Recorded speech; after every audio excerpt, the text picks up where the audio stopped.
I just want to say you have a heck of a story, and people are going to really enjoy this book because this synopsis that I had a chance to look through, it just had the whole range of I mean, like fame and money and the juicy stuff, the affairs, the drama, and even, you know, some sadness there.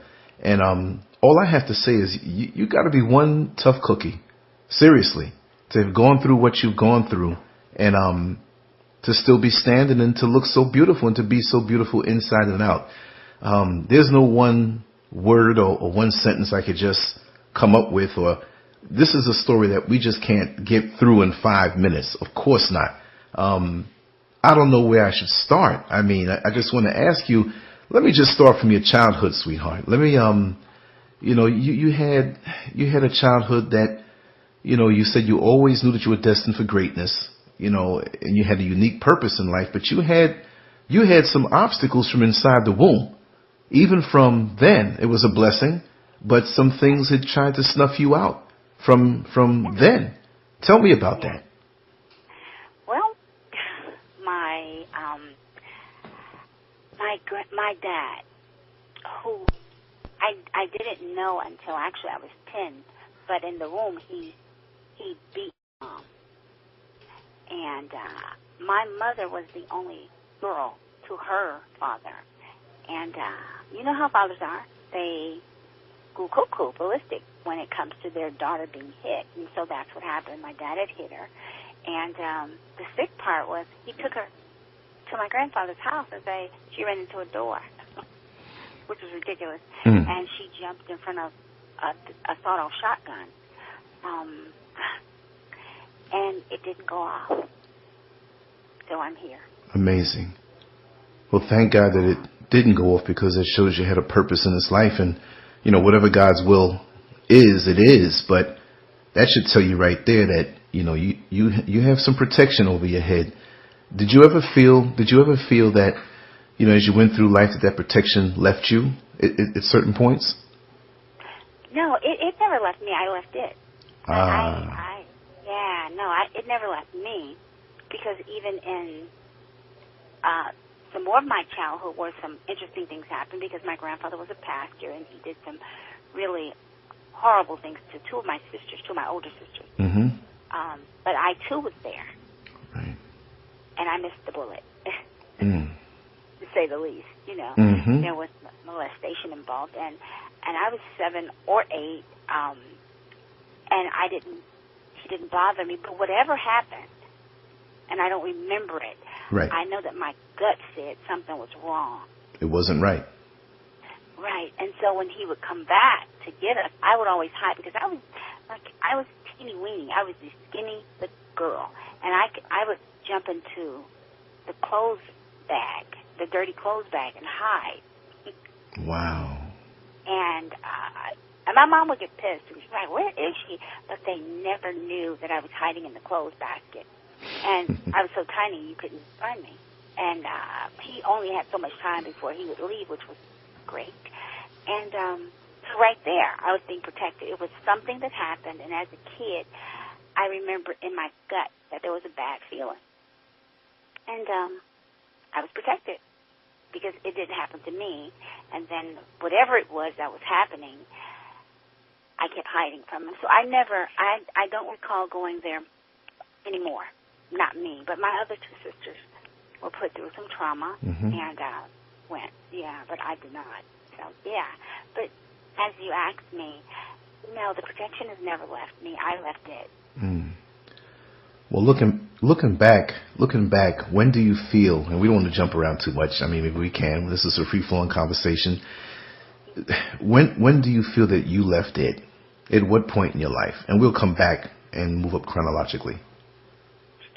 Well, because of what happened with my grandfather, because I was young, so young, and as I became like a teenager, I can tell you another incident. I don't recall putting this in the book. I was in high school, and there was a guy that I was walking from school because I went to school, I danced, and I went to work after that. So I was walking home, and he jumped out of nowhere and pulled a gun on me. What? And he told me, don't turn around. He told me, don't turn around. And I turned around, and I was like, I know you. Put that gun away. And so, I know. And so he did.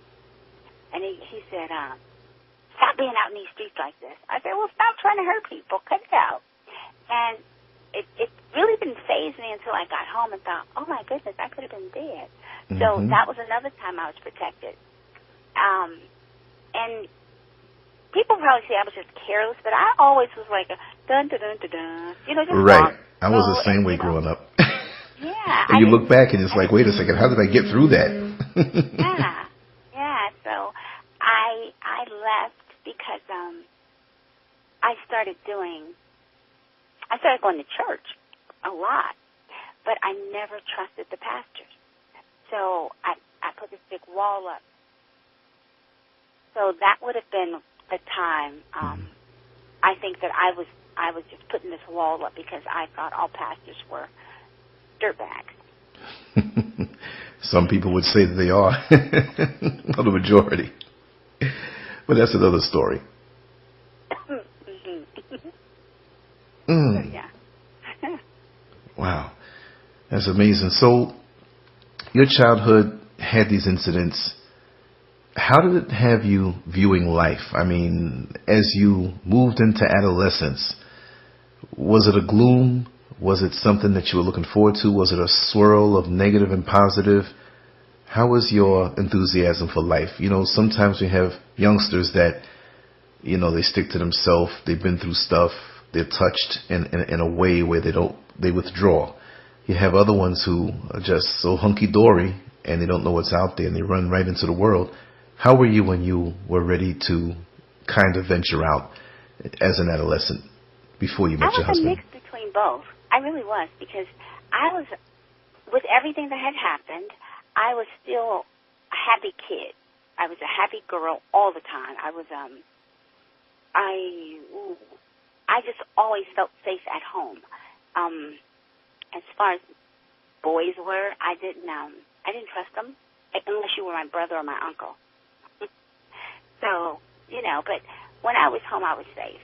But I didn't go through life thinking like, oh my God, that's going to happen to me. I didn't. I was probably the child that good things happen because I believed them, not knowing the power that I really did have. Exactly.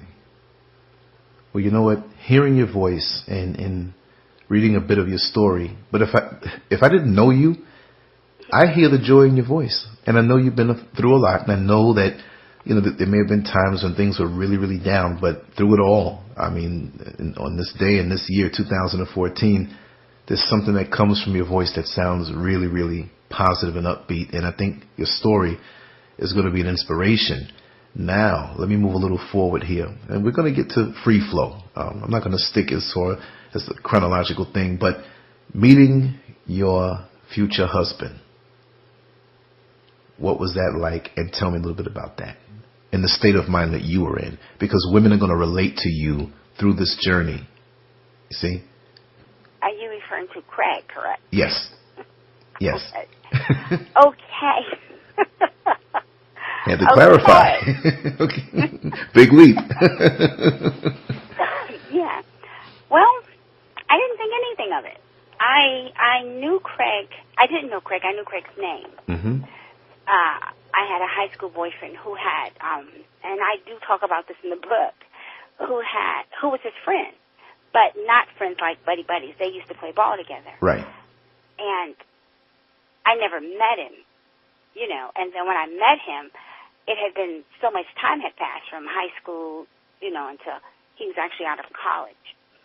And when I met him, I think it was love at first sight, because my ex-husband and I, we actually had a love story. He met me and said immediately, that's my wife. I'm going to marry her. Just the first minute he put his eyes on me. And so I thought, oh my goodness. How did you feel about that? I was blushing. Did it feel good to be claimed that way? Yeah, but I thought it was just guys talk. Because you didn't trust men initially. Right. I didn't know him. I just knew of his name, and I didn't know who he was in that car when I met him. But in the midst of talking to him, I thought, oh, okay. But in reality, me dating him was off of a bet, $1 bet. What? You got to tell me this part. $1 bet. It's $1 bet that changed your life. Absolutely. And I never got my dollar. Oh. I have a girlfriend, even to this day. We were visiting my sister. And we, it was always a competition. You know, that laugh meant something. You know, I'm going to let you slide on that one. But when you just laughed, you were thinking something. Yes. Well, I was thinking about what we were doing that day. We were outside my sister's house, Mm-hmm. and we were talking to one of Craig's friends. And when he pulled up, it was him and another guy, and my car had broken down because I used to model. And I used to model and teach modeling and Chicago and all that. So I went to visit my sister because she had some issues going on as well. And my friend was there, which is my sister's friend as well. And so when they pulled up, I mean, they were gawking at us. And and I had on, the night before I had a fashion show, so I didn't do a whole bunch of taking my makeup off the night before. So pretty was stale makeup, but it was looking real nice. Mm-hmm. That enhanced the testosterone flow. Yes. And so she said she was going to get him. And I looked at her and I was like, excuse me? He's talking to me, girl, not you. And so it was one of those girl things. No bickering, just kind of hee-hee-ha-ha. Right. And she told me, she says, he was going to help me with my car because it had broken down around the corner. And she said, I'm getting him. I said, how much do you want to bet? She said, $1. I said, $1 bet, I'll get him. I said, I tell you what, I'm going to the movies with him tomorrow. How about that? And she was like, we'll see. And I did. Simple as that. Yeah. Wow. And I called her and I told her, I was like, give me $1. So when did you realize his stature? I mean, when you met him, he wasn't what he was eventually to the outside world as an athlete. But at what point did you realize either the potential for greatness was there on that level with athleticism, and how did it affect you personally behind closed doors? Did it make a difference? Wow, loaded question, but I got the answer. First and foremost, he was drafted, but he didn't tell me. And when he did tell me he was drafted, he said the Clippers. And what I knew of the Clippers was from history. You thought it was the Navy. The Clippers ship. And I thought he was going to the Navy. And I thought, oh, my goodness, you date me for this long. You know, it wasn't a long time, but it was a couple months, and he didn't tell me. And I was pretty devastated because we had fallen fast for each other. I mean, quick. But you don't want to laugh at you. I'm not going to hold it back. You thought it was the Navy, right? I did. I thought he was going to the Navy, and I was devastated. I thought, no. And I cried like a big old baby. I did. I cried, and he laughed at me. He actually laughed at me. And he said, this is why I know I'm going to marry you. And I just didn't want him to go to the Navy. And I was like, can you do something different? Like, can you just get a job and we can go ahead and do what we're going to do? Because we were talking marriage. Exactly. In 2 months. Exactly. You know, and so he just laughed. And I really felt like a dum-dum because I'm thinking, what's funny? I'm so serious. I'm going to dump you if you go to the Navy because I'm not doing that. And then he finally told me. And I thought the NBA, and all I could think of the NBA back then was like, Dr. J, NBA? And he was like, yeah. I was like, whatever, got myself into. So I didn't know. It was innocent. And that's really why I think he continued to fall for me. And he really did love me. I mean, it went both ways. We loved each other. We did. We just had so much interference. That's what I wanted to get into.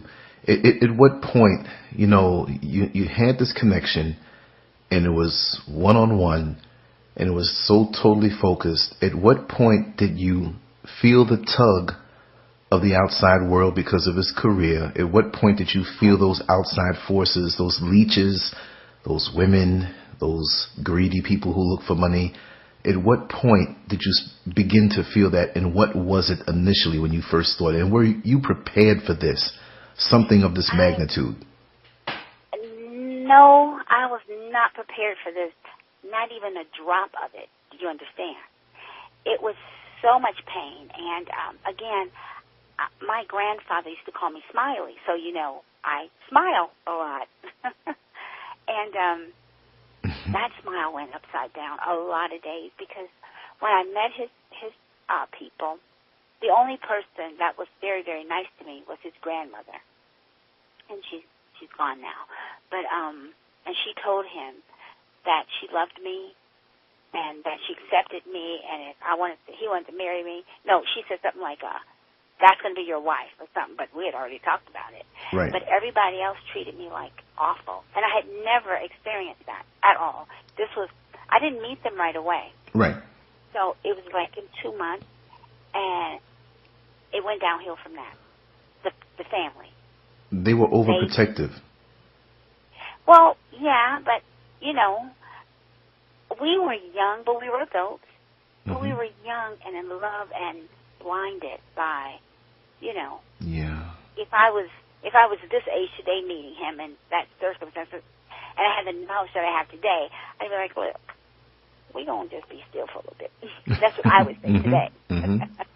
Because it came at me so fast, and I didn't know how to deal with it. Right. And he didn't know, because he doesn't do controversy.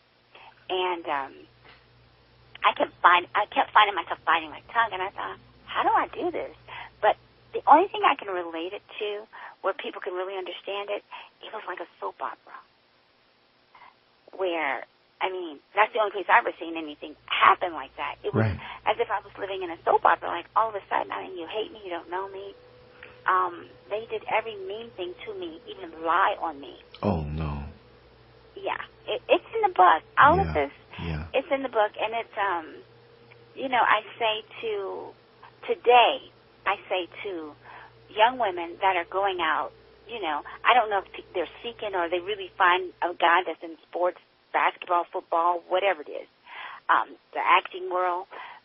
I think that you need to hold true to yourself, because I did not. Interesting point. I got lost in it. And then... living someone else's dream, you believe? Excuse me? Living someone else's dream, or trying to fit into the world that was ever-changing that he had? Or you lost yourself, basically, and you got caught up in what he was doing. Yeah. And I did, and he wanted me to just be a housewife, and I was like, okay. And okay wasn't what I wanted to be, because I had smarts. Right. I was, I had it together. And then our baby started to come, my first baby. Well, I miscarried twice before my babies were born. And so that was a hardship on our marriage. Yes. But it was mostly the family, because I wanted them to like me so bad. And you tried so hard. It was a fight, and I thought, when does this stop? And I would cry. And I was trying to be careful, because I didn't want to stress him out. And I was like, did he go around this? And today I'd say, don't do that. Stand your ground, because you see all this on reality TV, and I see some of these girls, they headstrong. I say stay that way. And even in marrying a guy in that figure, both man and woman, if you're going to do something, brand yourself as well. Right. And don't lose your friends. 2, you have a life as well. Continue it. Great advice, but when people get caught up and they see all the glitter and the glitz and the fame and money and celebrity, it's an intoxicant. And when you're young, I guess it's hard to hold on to reality and to stay grounded.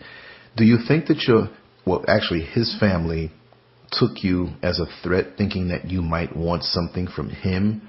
Did they doubt your love that you had for him? Did they doubt that, or were they just this way regardless who would be around them?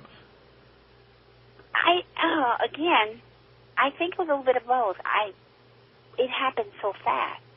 And what they didn't know was I didn't know. I didn't know what he was about to become or about to do. And then when I found out, it still wasn't a guarantee because my ex-husband, when he went into the NBA, he went in the third round. Mm-hmm.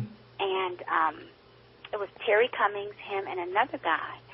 Terry went in the first, the other guy went in the second, and Craig went in the third round. So the guy in the second round came to practice, came to camp overweight, and he was, a little arrogant. They cut him. So Craig made the team. So being in the third round, it wasn't a guarantee.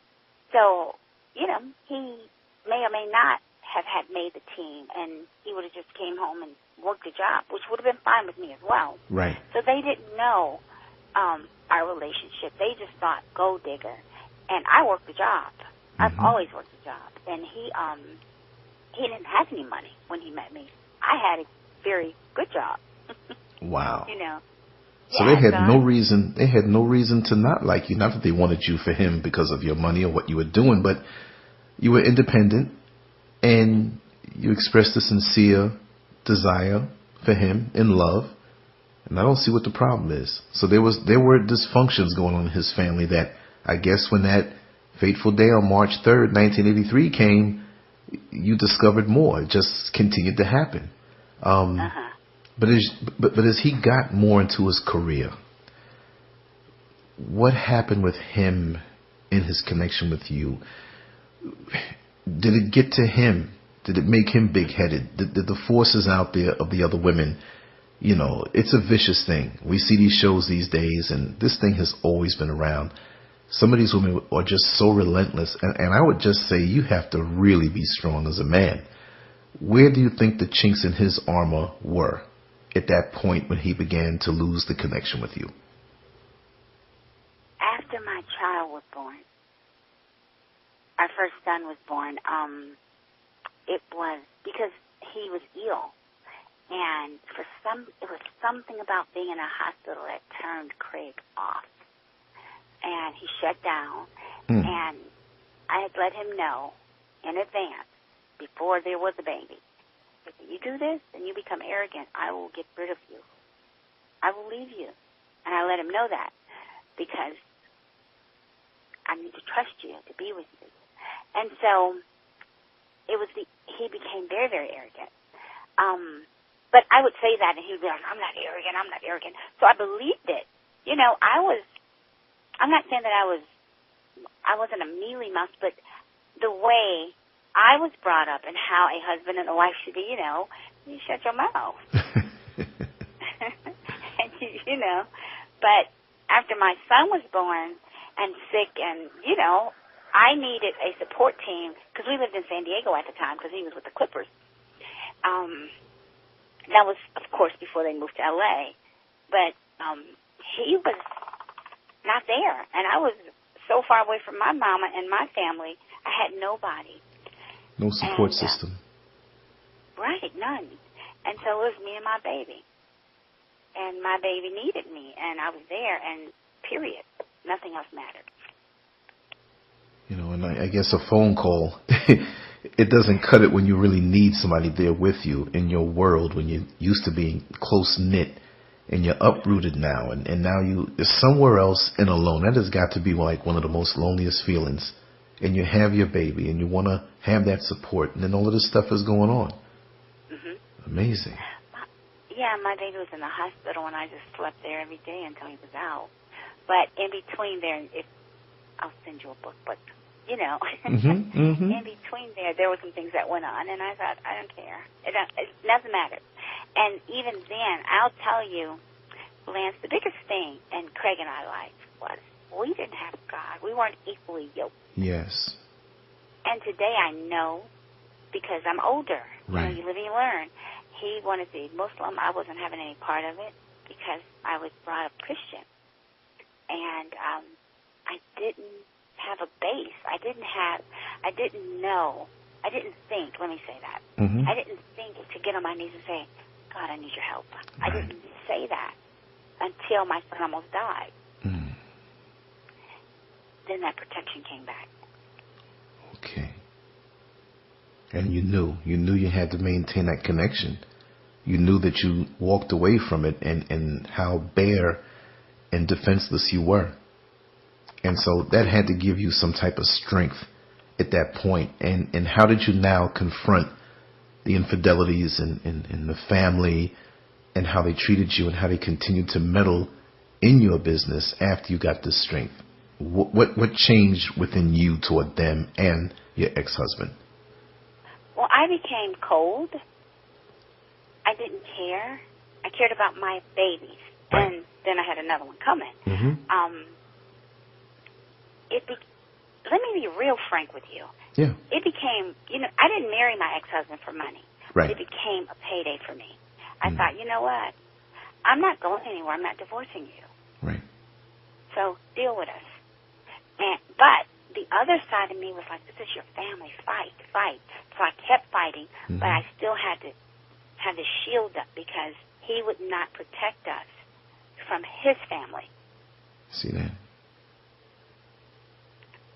Manipulation also, I guess. Yeah, and it just became unhappiness. That has got to be like the most terrible. I mean, would you go with him to functions when you could? I mean, he would go away and then you would be home, but there had to be some time when you were together and maybe there was some press around and you had to show that face that everything was all right. Did you ever have to go through that? Later on, not in the beginning and not in the middle. In the end, yes. But we would fix it. It would get fixed. So, because I didn't dwell in the fights and the arguments. I didn't dwell in that. So it was okay once we fixed it, and he would reassure me, okay, I'm gonna take care of it. I'm gonna handle it. I won't talk about it. I'll just show you. That's all you had to tell me. I was like, oh, okay, we're good. We're going to be good. I can hold on to my family. And, I wanted my family. But, that life. Those are just words. But that life, that sports life, that entertainment life, you got to be cut from a certain kind of cloth to deal with that. Is it all that? I mean, really, is it? I mean, so many women and men, but what's portrayed out there are the male athletes and the women that flock to that, and they fight tooth and nail. I mean, they even have a website now where I guess it's celebrities, but mostly athletes, when they show up in town, where they're staying, where they're going to be, up to the date, they're at this restaurant, that restaurant, show up there, and these women are on call. They show up and they follow basketball players and other athletes from town to town if they couldn't. They have the resources. What are they looking for? You have been where they're trying to go. If you could talk to them right now, what would you tell them? I've told my sons, be wary of them. They don't care. They have no respect for woman. They don't have there's no respect for marriage. There's no respect for a relationship. They want to be the missus. They want to be on that arm. They want to be that girlfriend. And, a lot of us women go through the trenches with these guys. So we're there and, we're wives or girlfriends or whatever. But they just want to replace you. They want to replace you real bad because they don't know what we know. It's not all what it's cracked up to be. Right. Now, let me say this. When I was married to my ex-husband, it wasn't, we weren't, we were regular people. I mean, if you cut Michael Jordan, he bleeds red just like you and I. So these are people. Yes. But at the end of the day, we had movie nights. We had, our babies went to daycare. We picked them up. We had babysitters. We had dinner out. We had our special time, too. We had vacations. We had some good times. But when the bad times came, they were so bad. And when you join together, nobody can break it. But you can't just join together. You got to have a spiritual base somewhere. That's right. And we didn't have that. We did not have that. And then allowed more things to happen, more problems to seep in. But you got reconnected, but he didn't have anything to reconnect to, I guess. I mean, he claimed that he wanted to go the way of Islam, but how much faith did he have? What was his conviction? I mean, evidently, it may not have been as strong. Drug addiction, other things came. Well, I'm sorry. No. I'm just, we're having a regular conversation. So it's your story, so you got to talk. I'm just, stirring the pot. It was, I can't say that he didn't believe, and his actions did different, but, I don't know. He believed the way he knew how, period. That's what I would say. But I'm going to say this on the air. My ex-husband got high a lot. Mm-hmm. So depending on which world he was in was how strong his faith was. That's Understood. really how it was. If he was high, it was, assalamu alaikum. Mm-hmm. If he wasn't high, it was like grumpy old man. So that's how that really went. And remember, you don't have to say anything that you're not comfortable in saying. And really, it's all about the book. And I just want we're going to take a verbal commercial break right now. I want you to, speak about the book, where we can get it, the title of it, everything. And then we're going to continue on with this because this is an amazing ride right now for me. You're opening up my eyes to many things. But tell us about the book. Okay. My book is called Carlita's Way, Out of the Dark into the Light, My Journey. And it took me about 2 years to write that book. And there's a story behind that as well. But you can get it on my website, and that's www.carlita-hodges.com. Or you can go to Amazon and get it from there, and you can also order it from Amazon on a Kindle. And I'll have all this information up for everybody to see on the graphics, on the site. I will be blasting this out, trust me. If they miss it here, whoever's listening, if you miss it, trust me, you won't miss it. It'll be coming up, and we're going to talk about this again. But just move forward in a comfortable pace, and just tell me a little bit more about your amazing life story, because I think this is going to open up the eyes of a lot of people, and I'm focusing on the women, but even the men who hear this. And I think it's wonderful that you are not a person who saw a famous person and ran them down just to be that wife that you met. You had no clue, and it was a genuine love, and you sort of fell into this. So that's what makes the difference. So you're not you could never be viewed as one of the other women out there, or even compared to them. But this stuff came at you, but it still gave you a unique perspective. And that's what I'm trying to get at right now, from all you've been through, to kind of help other people out, through, your book, like that unique perspective from which you stand. Okay, I can give you that. I wrote the book. Well, first of all, I got permission from my sons to write the book because I had gone through so much.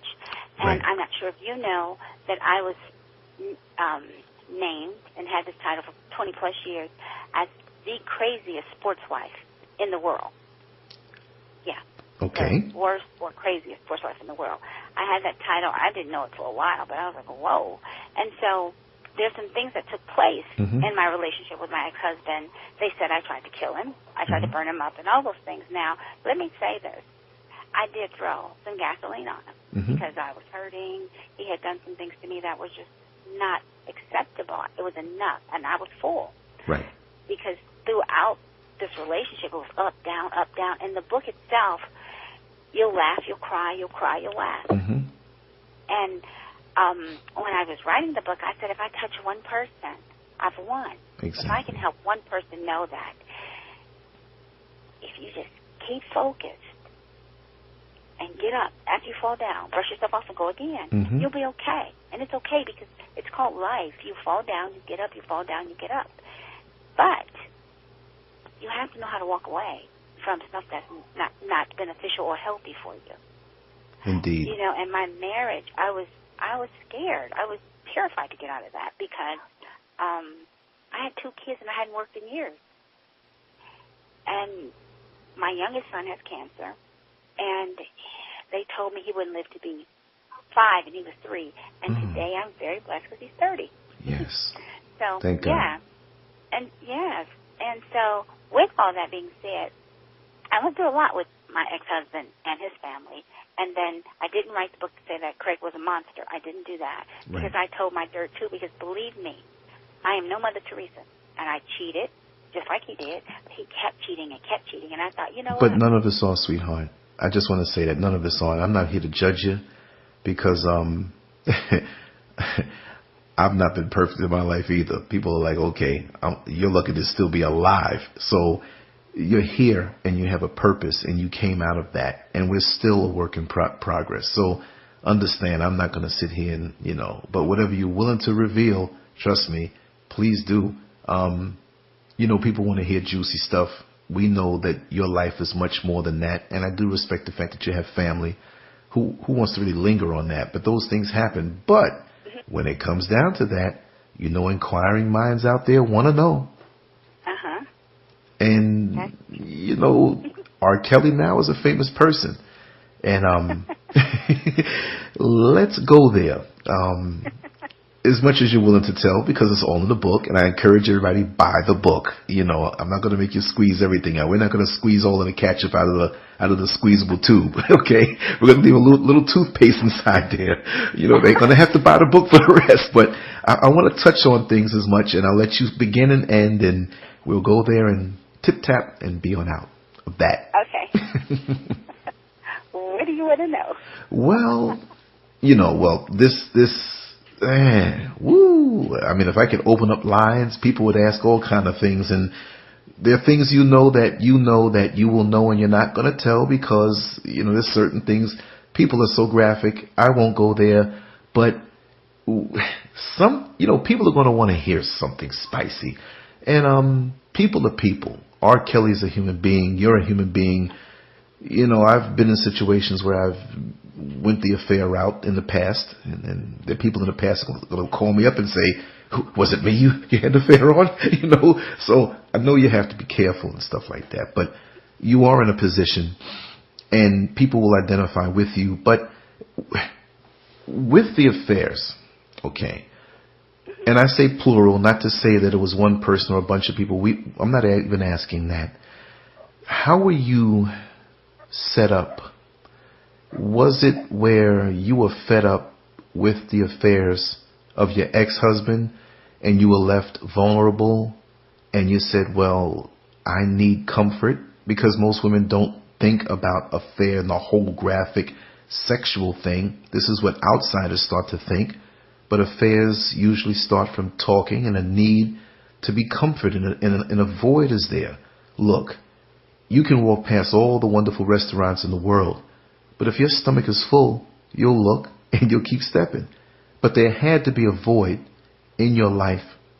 Where did it really come from primarily? Was it the affairs? Was it the feeling lonely because he was on the road? Was it the deception or continued hurt? What was it initially that you said, you know what, I'm going to do this? Well, it was a number of things. It wasn't one thing. It wasn't two things. It was a number of things. It was our beginning that was so shaky and rocky. It was me not being able to reach out to my husband at the time, to just do grown people conversation because I had kids at home all day. Right. It was him cheating. It was his family. It was a number of things that I felt that I could use as an excuse to go that route. Interesting. Yes, that's exactly. I'm careful with my words because I take full responsibility today of what I did. I did it. I'm not ashamed of it. I did it. But it was a number of things. You know, I saw a lot of things. I saw my ex-husband do what he do.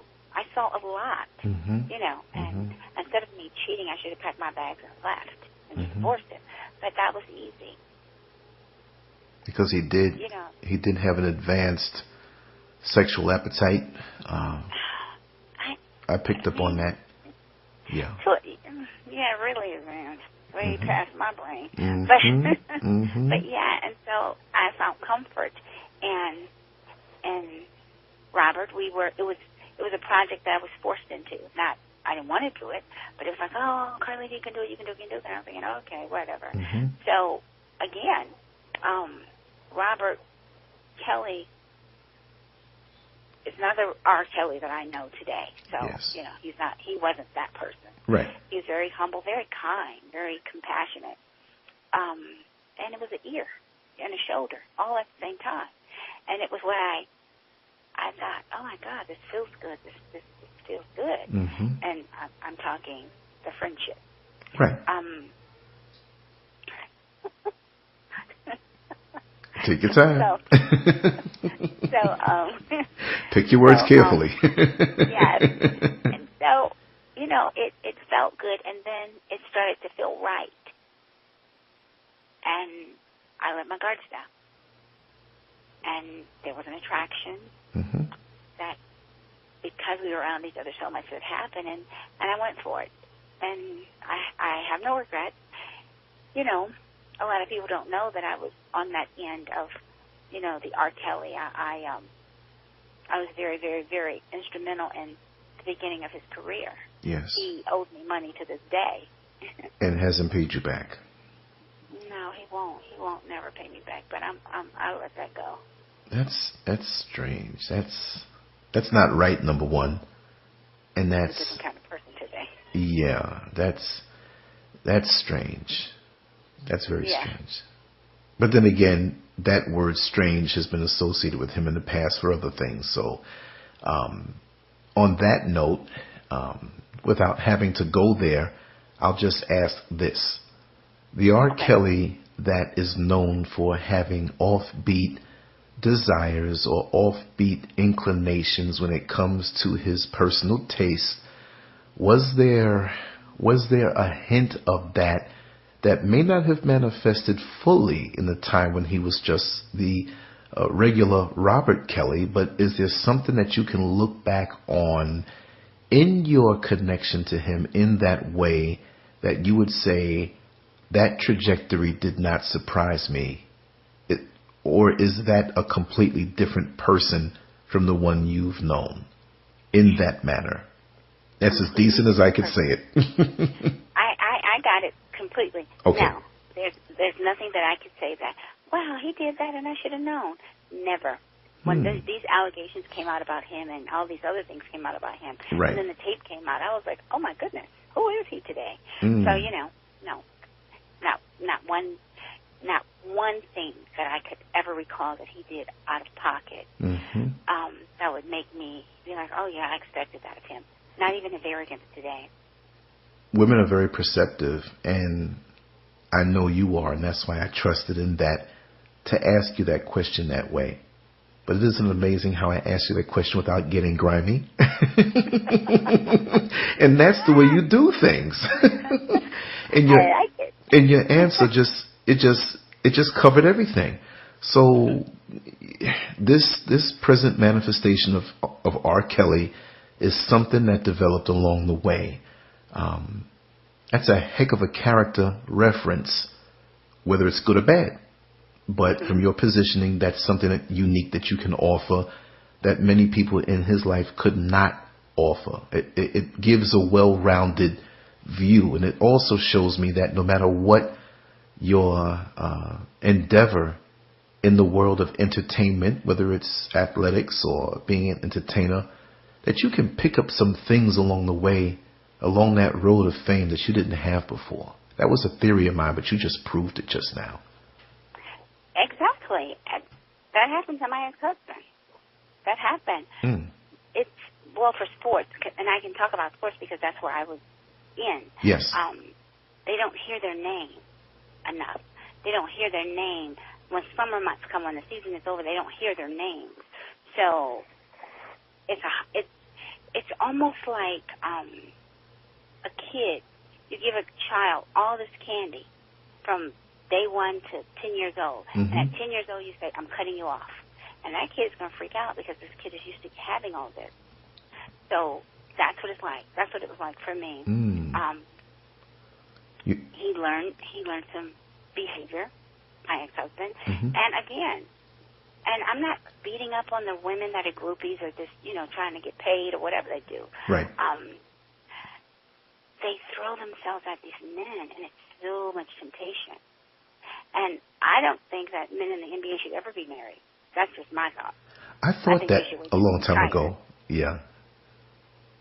That's a very unique position to be in. And most, look, if a pastor over a church can't handle having a few hundred people in his church, you know what I mean, and gets intoxicated as a man of God, could you imagine an athlete, young, attractive, making money, on TV, famous, all of the intoxicants, all of the, and there's that illusion that these people believe, and they believe the illusion. They don't see the bad parts. They don't see the flaws, and you get covered.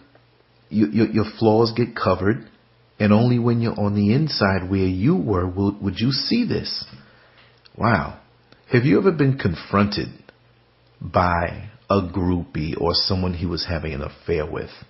I'm just throwing some random things at you.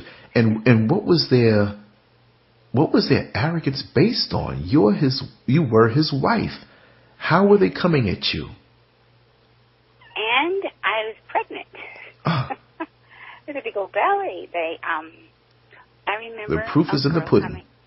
Mm-hmm. I remember a girl coming up to him saying, "What hotel was he staying at?" They were on a road trip, and I was there with him. And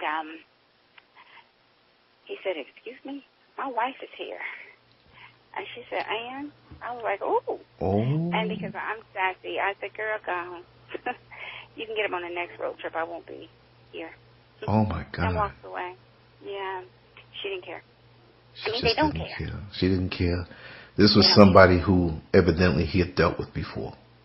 No. Or it's just somebody coming at him fresh. Random, yes. Oh, God.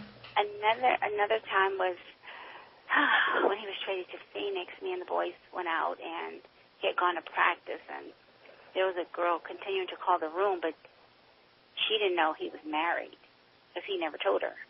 And when she spoke to me, she was mad. I'm thinking, girl, he got a wife and 2 kids. What's wrong with you? Mad? So, she was angry. Yeah. And then there was a time when a woman called my home and told me she wanted to speak to him because she was pregnant. And I was like, and I don't know if it was true or not. I just told her, okay, I'll tell him. He was in the shower. And then she tried to fuss at me. And I was like, wait a minute. You've called my home, honey. Now, we can do one of two things. You should take him to court if you're pregnant by my husband, because if it was your husband, I'd be taking him to court. And because he's married, you're going to get the scraps that I leave. But I'll go to court with you and hold your hand through it. But do you think that she was angry because you weren't angry? You know, maybe she thought that would just kind of piss you off and move you out of position. And you know, because most women on the side like that, you know, they feel like I got the big news here and she's going to leave you and I'm going to have you all to myself. And all of a sudden you took it so cool, and that threw her for a curve because she didn't expect that. Mm-hmm. And unless I'd seen it with my own 2 eyes, I'm not going to believe it anyway. So there you go. Yeah, it's just like, come on now, are you kidding me? You're in Philly. I'm in Chicago. And if you're pregnant by, I would have went with her and held her hand through it. I would have done that. Well, you know, I mean, it's domestic violence. Oof. Domestic violence. At what point in everything becoming so degraded, at what point did this happen? And even before you answer that, with these apparent affairs, we know that those women are going to try. But when he really, really, really got busted in something, how did he treat you? How did he react to it? Did he try to deny things?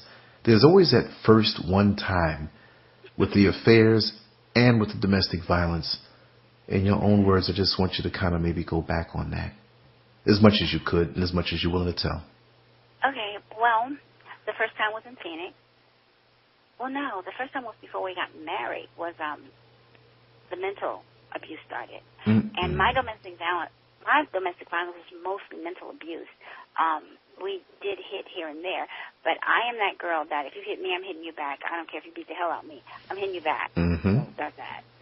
But it started there, and he was terrified because he was going to lose me, and we weren't even married. And then the next time, there were a few things that happened, and, you know, I gave him the side eye. But when he did it in Phoenix, I just packed.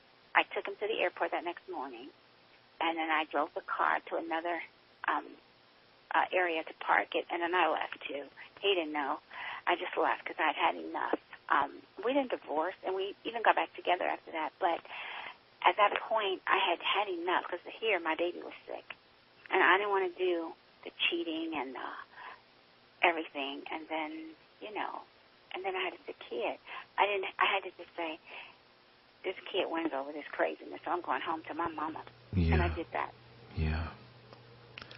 And, yeah, that's what and the traveling opens up more opportunity to cheat more, I guess, more so than a couple who has to go to a 9-to-5, come back home every single day, have habits and rhythms that are so predictable. I guess in this situation, you know, on the road, different hotels, we're going to be here, we're going to be there.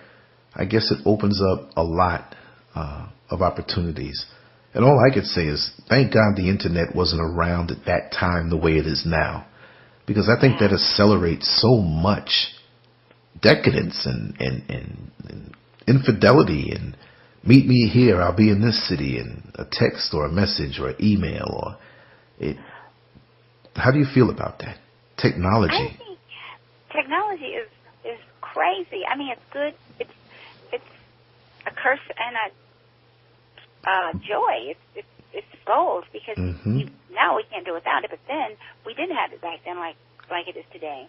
But I think you just touched on something. The 9-to-5 and then the road trips.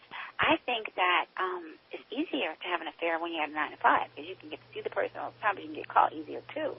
But you stop in these places and you're there for a day or two, and you see them, but you go from place to place. So it's easier. You don't get caught as fast, but you still got to be careful. Well, you know what, though? Because, you know what, though? There's a flip side, I think, to that because I've spoken to many people who travel and do different things because now you can kind of predict when the person's going to be here. Well, I'm going to be at this, you know, and they're waiting for you, and you can have that lined up. You touch that. I mean, it depends on the situation. It really depends on the situation, I guess. But that's got to really be rough. Wow. Moving along with that. There's so many things I could ask you, and I'm trying to figure out how I could ask you. Just shoot from the hip. Just shoot from the hip. Wow. Let me see. I'm just scrolling through and looking at this juicy story here, and this is just a brief touching on. Okay. Tell us about the book again. Since we have people on the edge of their seats, and I'll come with another juicy question. Okay.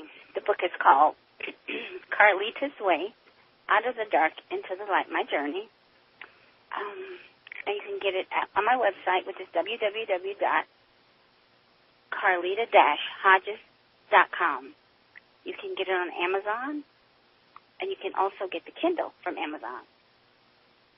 So I wrote the book so that it may open up the eyes because there's so many stories in there and so many things that had happened that somewhere I just want to help somebody when they think they can't get through it, like the situation with the mother-in-law, the mean mother-in-law. She warmed up to me eventually. Well, there was hope. But don't lose yourself in it. I lost myself. Don't do that.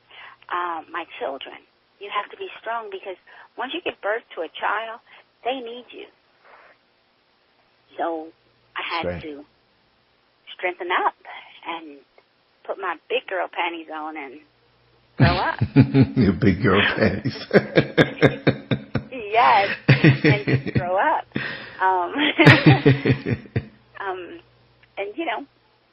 I'm very family orientated, and I wanted my family. I wanted my family, but it wound up in divorce because it just got to be so much. You know, I want to say this. He also tricked me, and I'm not going to give a lot of this away, because this is definitely in the book. He tricked me and took my children from me. And I bring this up to say it's happening so much today, like Deion Sanders took his children from Pilar. Usher won his children in a court battle, so it was all about who had the most money. Oh, no. I fought back for my children, tooth and nail. You go, girl. I wasn't going to lose them because I was like, I told the judge, I'm the better parent, and that's not to say he's a bad parent, but I'm the better parent, and I can't breathe. I need my boys back, and, it was trickery to the highest degree. Was there anybody helping him with this trickery? I mean, was there any, like a woman or some other interest that... His lawyer, yes. Oh, okay. His lawyer, and I think one of the assistants or paralegal was helping him. I think he was dating her at the time, and and it was sad. It was, I'm back there right now, and I normally cry, so I think I'm getting better because whenever I talk about this, I cry. But I was on a trip. It was his weekend. I'm gonna do this real fast because I don't want to give too much of the book away. Right. I came back home and I was accused of abandoning my children. Yeah. And that never happened. That's low down. Yeah, that was pretty low. And that's when the police came and whatever happened. I went into a depression that I never thought I would get out of. I couldn't breathe, and I literally could not breathe. I had to go on medication because I couldn't function. I couldn't sleep. I couldn't eat. I was probably, when I was going through that, I was about, when I got into the danger zone, I was 89 pounds. Are you serious? 89 pounds. I was about 89 pounds. Oh, dear Lord. That's serious. I couldn't, I just thought, who does this? I mean, I wake up to these boys and so yeah, I couldn't breathe. Yeah, your whole world had changed around, understandably. I was 89 pounds in my 30s, and it was hard. And they just started medicating me because I couldn't sleep, and I couldn't eat, but I wouldn't eat, and I was drifting away. And then my doctor told me, you got to pull it together.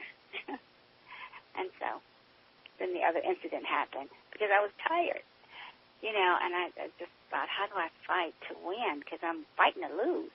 And I was so emotional that, and he knew it, and he took advantage of that. And that's why he was able to trick me, because I'm thinking, again, la-di-da-di-da. Hey, I'm going out of town, get the boys, I'll be back. And I was only gone for a weekend, which was my weekend off, because we shared the boys every other weekend. And he got me. Wow. Yeah, he did. That's something that has me speechless, though. The games that are played with children to hurt the parent, the back and forth, and the lengths that they would go to, the legal system and police and having people arrested and, people robbing from you. I'm peeking on this part here.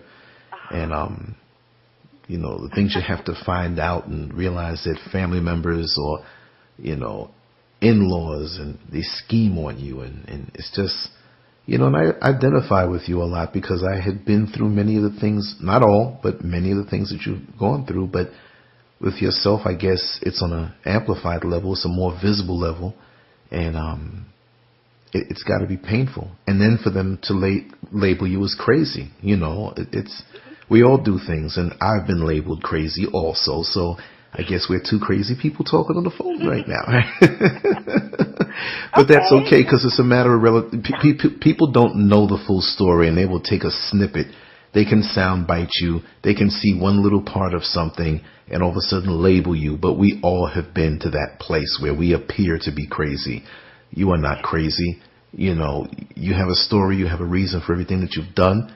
And I think that you did well. I mean, you know, provided all that I see here for you, it's a victory. Your life is victorious, and you can tell this story, and you can save so many other people from going down certain roads or overlooking certain red flags that they should see, you know. And you have so much more to tell, and I want people to buy that book. I can't wait to really dig into it. I'm going to ask you one more question, though. What's up with that gay porn? You don't have to answer it. I just had to say that. That has got to be something to take a VCR and find that the movies in there are all gay porn. I'll just, you know, you don't have to answer that. They can get the book for that. Yeah. I was surprised, too, though. I was like, oh, my goodness, what's really going on? Yeah, right. But that gay porn saved my life. Let me say that. Okay. That gay porn got me my children back. I'll tell you that. There you go. Hey, more power to the gay porn. Exactly. Yeah. You know, well, look, if that was today, you might not have found it because everything's digital. Back then, VCRs and VCR cassettes, you know, those big clunkers, you can't deny it, you know? Yeah. Well, I had that, and let me say this, just so people are like, huh, gay porn. Yeah, no, but let them say huh, because they got to go buy the book. Okay. Let's not forget, they have a book to buy. I had the receipts and everything with the individual's name on it. So that all came into play. And I never had to go to court with that. I actually, my son called it blackmail, so I'll use that word. I blackmailed him to get my children back. Well, you know what, though? I wouldn't even call it blackmail because it has an evil connotation. I'll just say that you used great leverage. You just used your leverage. You know, blackmail is when you're trying to do something wrong. You had a righteous cause with what you were doing, so that was your available leverage, and it worked quite well. And there's nothing wrong with using leverage because at the end of the day, you and your kids were happy. Yes, and he took them with trickery. So, yes, that's what I used my leverage to get my boys back. Leverage, sweetheart. Remember, never forget that word. I used my leverage. That's what I did. It's all how you look at it. It's all perspective. And I never denied him the boys. When I got them back, I never denied him. Because I don't play that game. That's not a good game to play. And I didn't want them to be a pawn in that crazy mad thing we were going through called divorce. Yeah, so, yeah, but it's been a ride, I can tell you. It's been a ride, and I still laugh today. It took me 20-plus years to write this book because it wasn't going to be a book. I had just, when I got in that trouble, I just started writing because I had no one there in the hotel with me because I was kicked out of the town I lived in completely. They arrested me, and then they gave me 2 hours to pack my bag and get out of town. That is crazy. Yeah, so I lived in a hotel for a while, and I just would write, and I had about 40, maybe 40, 50 pages. And 2 years ago, I went back and I saw this, and I thought, what the devil? I forgot about this. And I let a friend of mine read it, and he's like, Carly, you should write a book. And I thought, I don't know how to write a book. And he was going to write the book, and I was like, nah, I can tell my story better. That's right. And so I told my story. Well, I asked my boys if it was cool, and they told me, go for it, Mommy. That was considerate. Yes. Well, it's important that they... That's right. Because they get a backlash, too, because they are the parents. They are the children. You know, we're the parent of them. And so I didn't want to be embarrassing them. But my son wrote my foreword to my book. Yes, he did. That had to be very therapeutic for you also, because, you know, all through the different stages in their growing up, they're part of this also, you see. Yes. And they had to see their parents go through different things and feel those pains. So for him to be a part of it that way, and I guess it had to be therapeutic for all of you to come to terms and to be able to move on. Yeah, it was. Mm-hmm. It really was. They,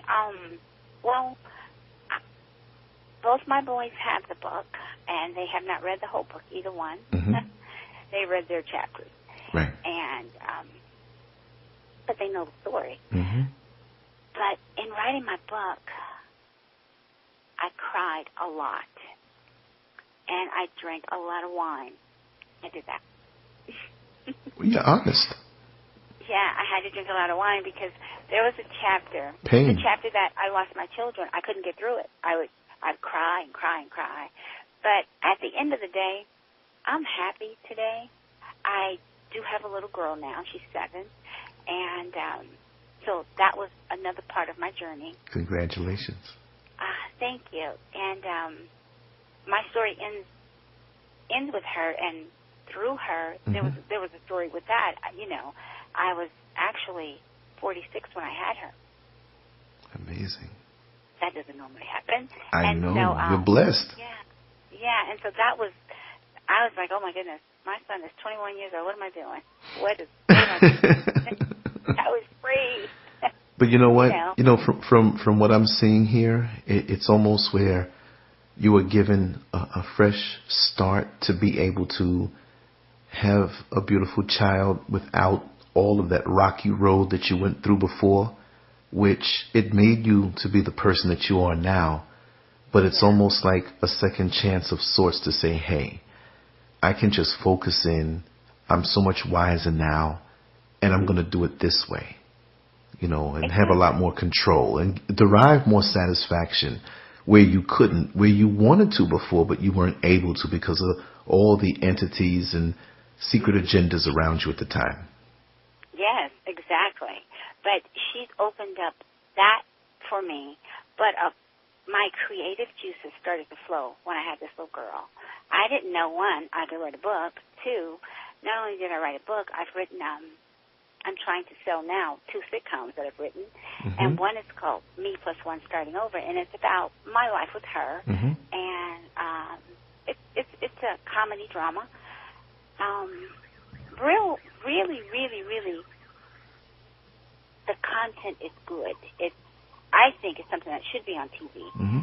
where it's not a bunch of buffoonery and all this, you know, reality Right. TV. You know, and it's about a woman having a child in her older age, and the community helps raise her because the father passes on. Mm-hmm. And so the community pulls together, and I've written about like things.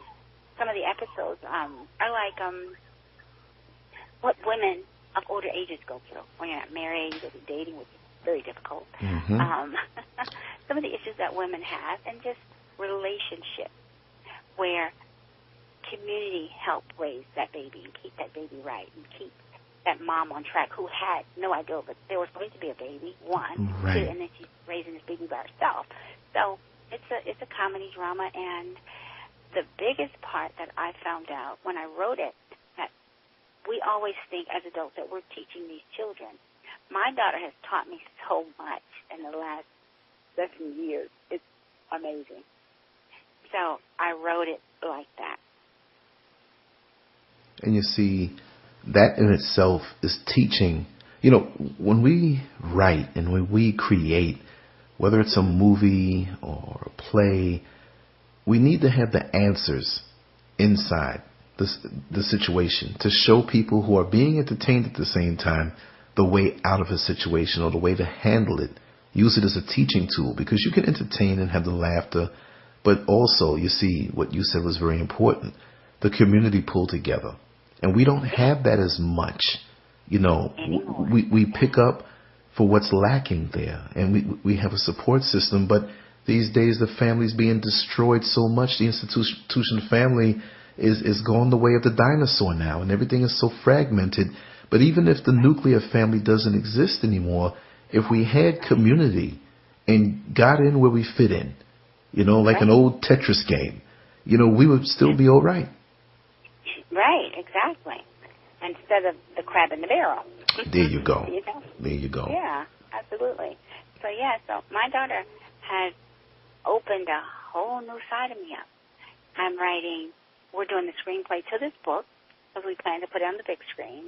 Yes. I'm doing book 2, and I'm also writing a kid series, a 4-book kid series. So I'm busy.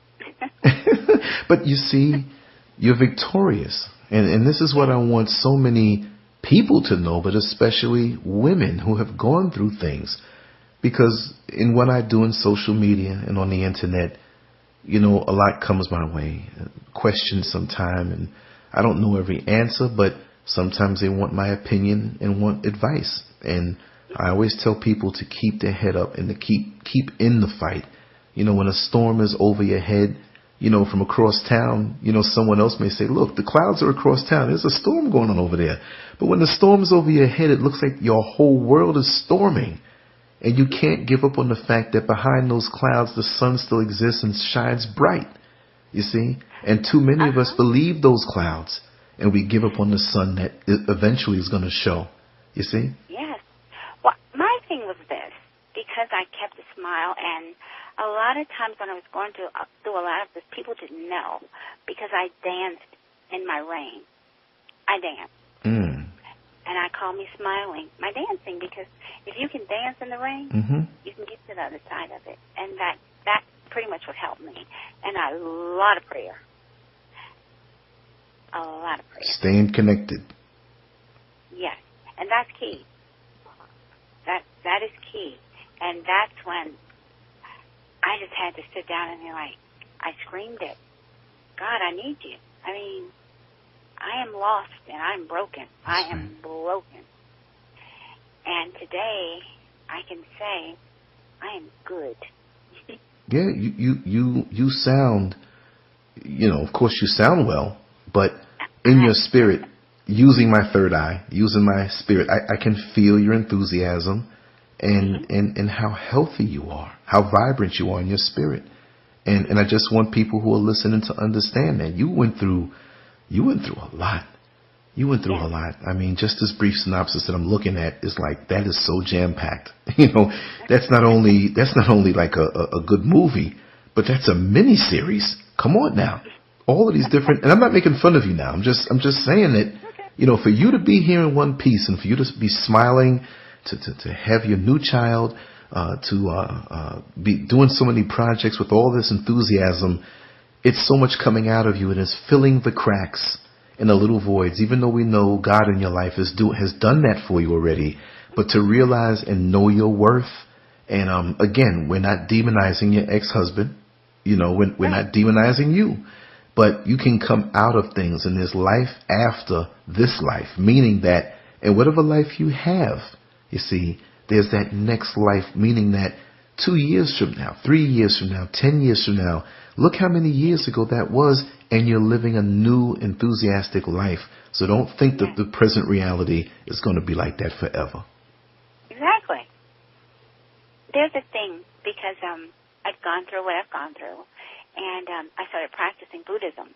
And they have this saying that it takes 12 days to get to Kamakura, but if you stop on the 11th day, you'll never get there. And when you get to Kamakura, the sun is shining on the other side of good. And I've lived by that. When I heard that, I thought, oh, wow, that's really, really cool.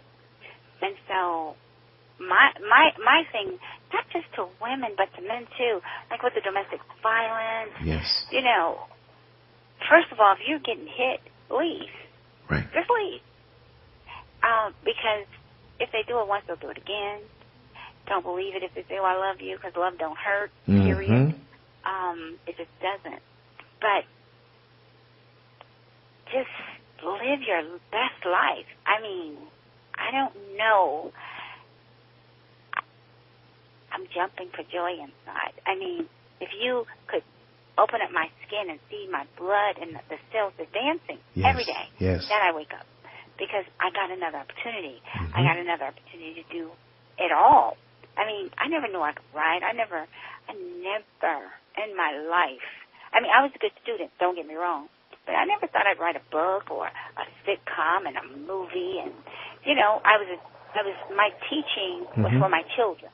My teaching out of the womb was for the boys and now my daughter, and it was always about, you're going to go to school, you're going to go to college, and they've done everything I said they were going to do. But, but, you know, it's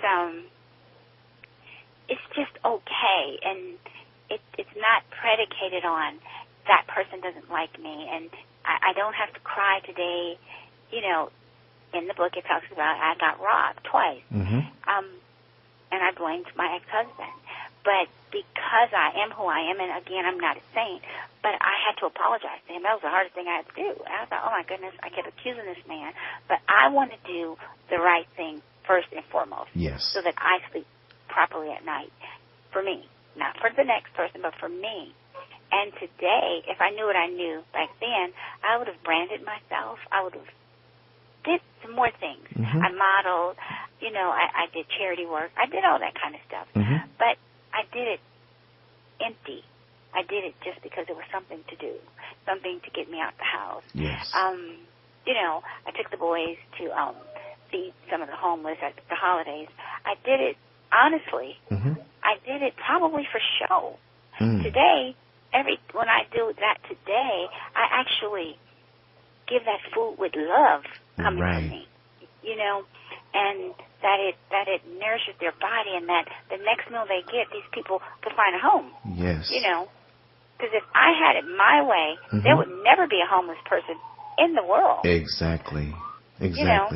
But it's amazing that it shows your growth, that you could even admit that in the past that you may have done it for show, and now it's more genuine. And you know, that shows your growth, and I just hope people get something from that, you know, that stuff for show doesn't affect you, doesn't count in a way. You can do it, it helps, but it does nothing for you on the inside. That act of giving of yourself is just so much of a good thing, and it heals up little things inside of you when you do it from a genuine platform. Yes, absolutely. Absolutely. And when I speak to the young women now, it feels good. One of the questions I get is, how do you marry a rich man? Oh, no. I mean, really, really, like you really know, because you didn't set out to do that. You know, and do they really want to do that? Is that the only thing? You know, I'm sorry to dominate this conversation, but I gotta say this. This is crazy. Do you know what you're getting? Not that anything's wrong with a person who has money, but if that's the first thing on your mind, a rich man, you think that's going to be the cure-all for all the issues? Do you know what toxicity you're probably going to get with that if that's all you're thinking about? This guy could be a person who will try to molest your children that you already have. You know, this might be a person who beats you down, or if it's all money that you want, here's the money, here's the checkbook. He might be on the down low. He might have another family. He might, do you know, if that's all you're asking, if that's the only priority, you're in a world of trouble. I'll shut up on that one. Well, I tell them a lot of that. I tell them, well, you got to get your own money. It's nothing like having your own. Exactly. It's nothing like having your own. And if you're both broke, then build together. You know, but that should not be. It should be the love and the principle of the man and the character of the man, you know, for the woman and for the woman, for the man. But it should be those things that will still be there even if the riches go. You can be rich and lose your money. So you're telling me that if you're looking for a rich man and the rich man loses his money, that means you're going to hit the road? If you're I can't. Lord have mercy. This world is something else. And this has gone on from the beginning of time. But, you know, yeah, and it's not going to stop. And I think that the Internet and all this social media has magnified everything, everything. You know, because my son wrote, and I'm going to paraphrase here, when he wrote my foreword, he stated that if my mom had the story to tell right now, the stations would be knocking at my door with a line outside. Mm-hmm. And I get, you know, and he's right. That's But right. it happened 20 years ago where it wasn't reality TV. But my,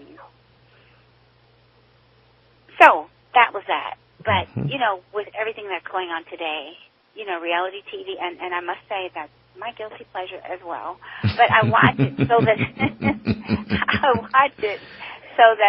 I can say something. I have something to say because then I'm asked, have you ever been on Basketball Watch? No, I have not done that show. Mm-hmm. And I auditioned twice. Well, they called me in twice, and they didn't pick me because I don't do the buffoonery. You're not going to hit me. Right. Grown woman, black women on there acting just stupid. Mm-hmm. Not doing that. Mm-hmm.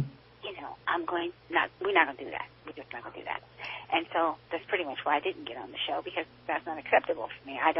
My reality is I want to build us up. I don't want to tear us down. I'm glad you said that.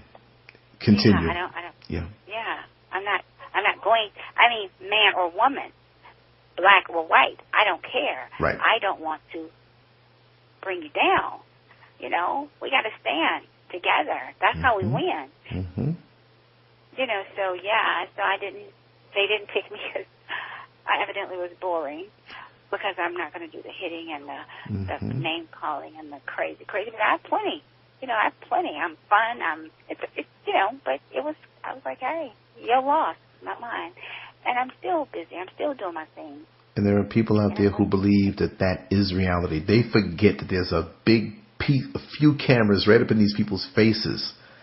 You know, they forget that there's a big set, there's lighting, there's a whole crew, and you know, the tightest shot. You know, I mean, sometimes you look at some of these shows, you look in the mirror behind, you know, the celebrity, and you see the camera right there. Of course, there's a camera there, but they don't understand that all of this stuff is encouraged, and it's about ratings and getting people to see. And this is a real live soap opera that they encourage and mold as you go along.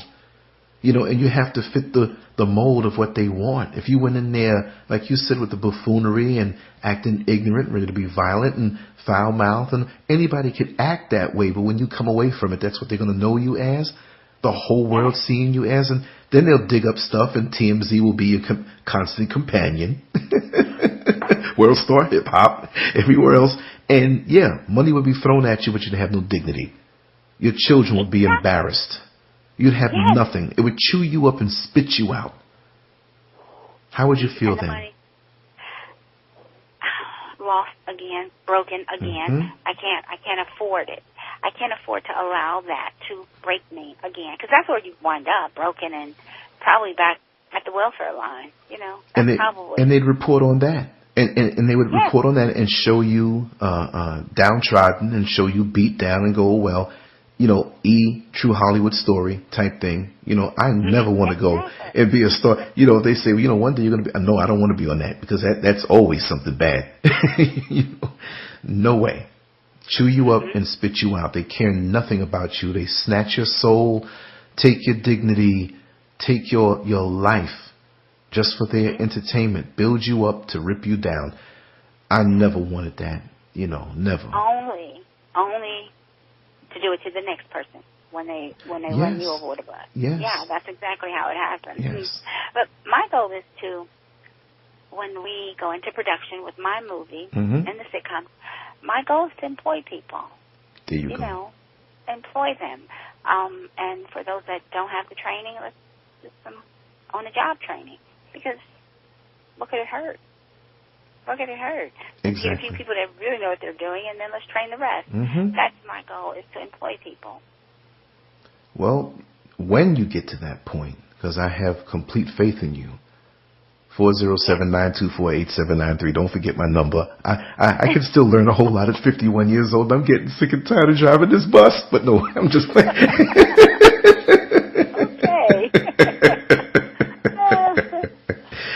No, I wish you the best, and I know the strength that you built over your entire life and the blessings that you have now. That's only part of your story. All that you lived so far trust me, is only a small part. And people say, well, listen, I got to these many years, and because every year for you will get more intense in a good way, because you know where not to go and you know where to go, and you're in touch with yourself and your creator. So, you know, I'm really interested in just enjoying watching you rise. Thank you so much. No, seriously. You know, you're beautiful still. You always will be. You know, Father Time comes after us, but when you have that inner beauty like you do, it will never leave you. And you have so much to share. And you are bigger than just a basketball wife. Even though, you know, they'll say you're the original basketball. We understand. And that's the introductory thing that gets you out there. But there's so much more. You ever go into a store for one item? The grocery store, maybe an upscale grocery store that you didn't plan on going into, and you go to pick up this one thing, and you go in and you say, oh, well, look over there and look over here. And you walk out with a whole shopping cart full of stuff. Yes. That's you. See, where people, that's you. Where people may say, okay, let me just listen to the story. And the deeper they go, the more they find. And you're a treasure chest of so much goodness. So that's you. So now I'm finding out all these other things. I'm like, we have about 10 more interviews to do over the next so much time. No problem. Exactly. And like you said, your journey. Yes, it is. Your journey. Yeah, it has been a journey. But my book is kind of a self-help book, too, at the same time, which I thought was interesting. I didn't write it for that. But just like you said, you stated that there were some things in there that you could relate to. Yes. And that's what I wanted to do. I'm going to say this really quick. I have a niece. Mm-hmm. No rush. Take your time. Okay. And she lives in Atlanta. And my sister's daughter, and the relationship was at 0. And so I sent her maybe the first 6 chapters, and I just said, hey, just read it and tell me, just tell me what you feel when you read it. So 2 days later, she called me. She was crying. I'm thinking, of course, negative. Like, I didn't think about, I sent her 6 chapters. I thought, like, okay, what's wrong? What happened? Somebody died? Something. Anyway, she said to me, she says, no. She said, Auntie, you know what? I've been blaming my mother for so many years, and I've missed out on so much of my mother. But I never knew these things happened to her.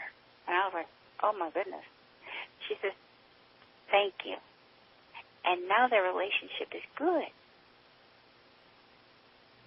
Wow. Good. They talk. She make it a point to reach out to her because her mother didn't have the coping tools to get through what she went through as a child.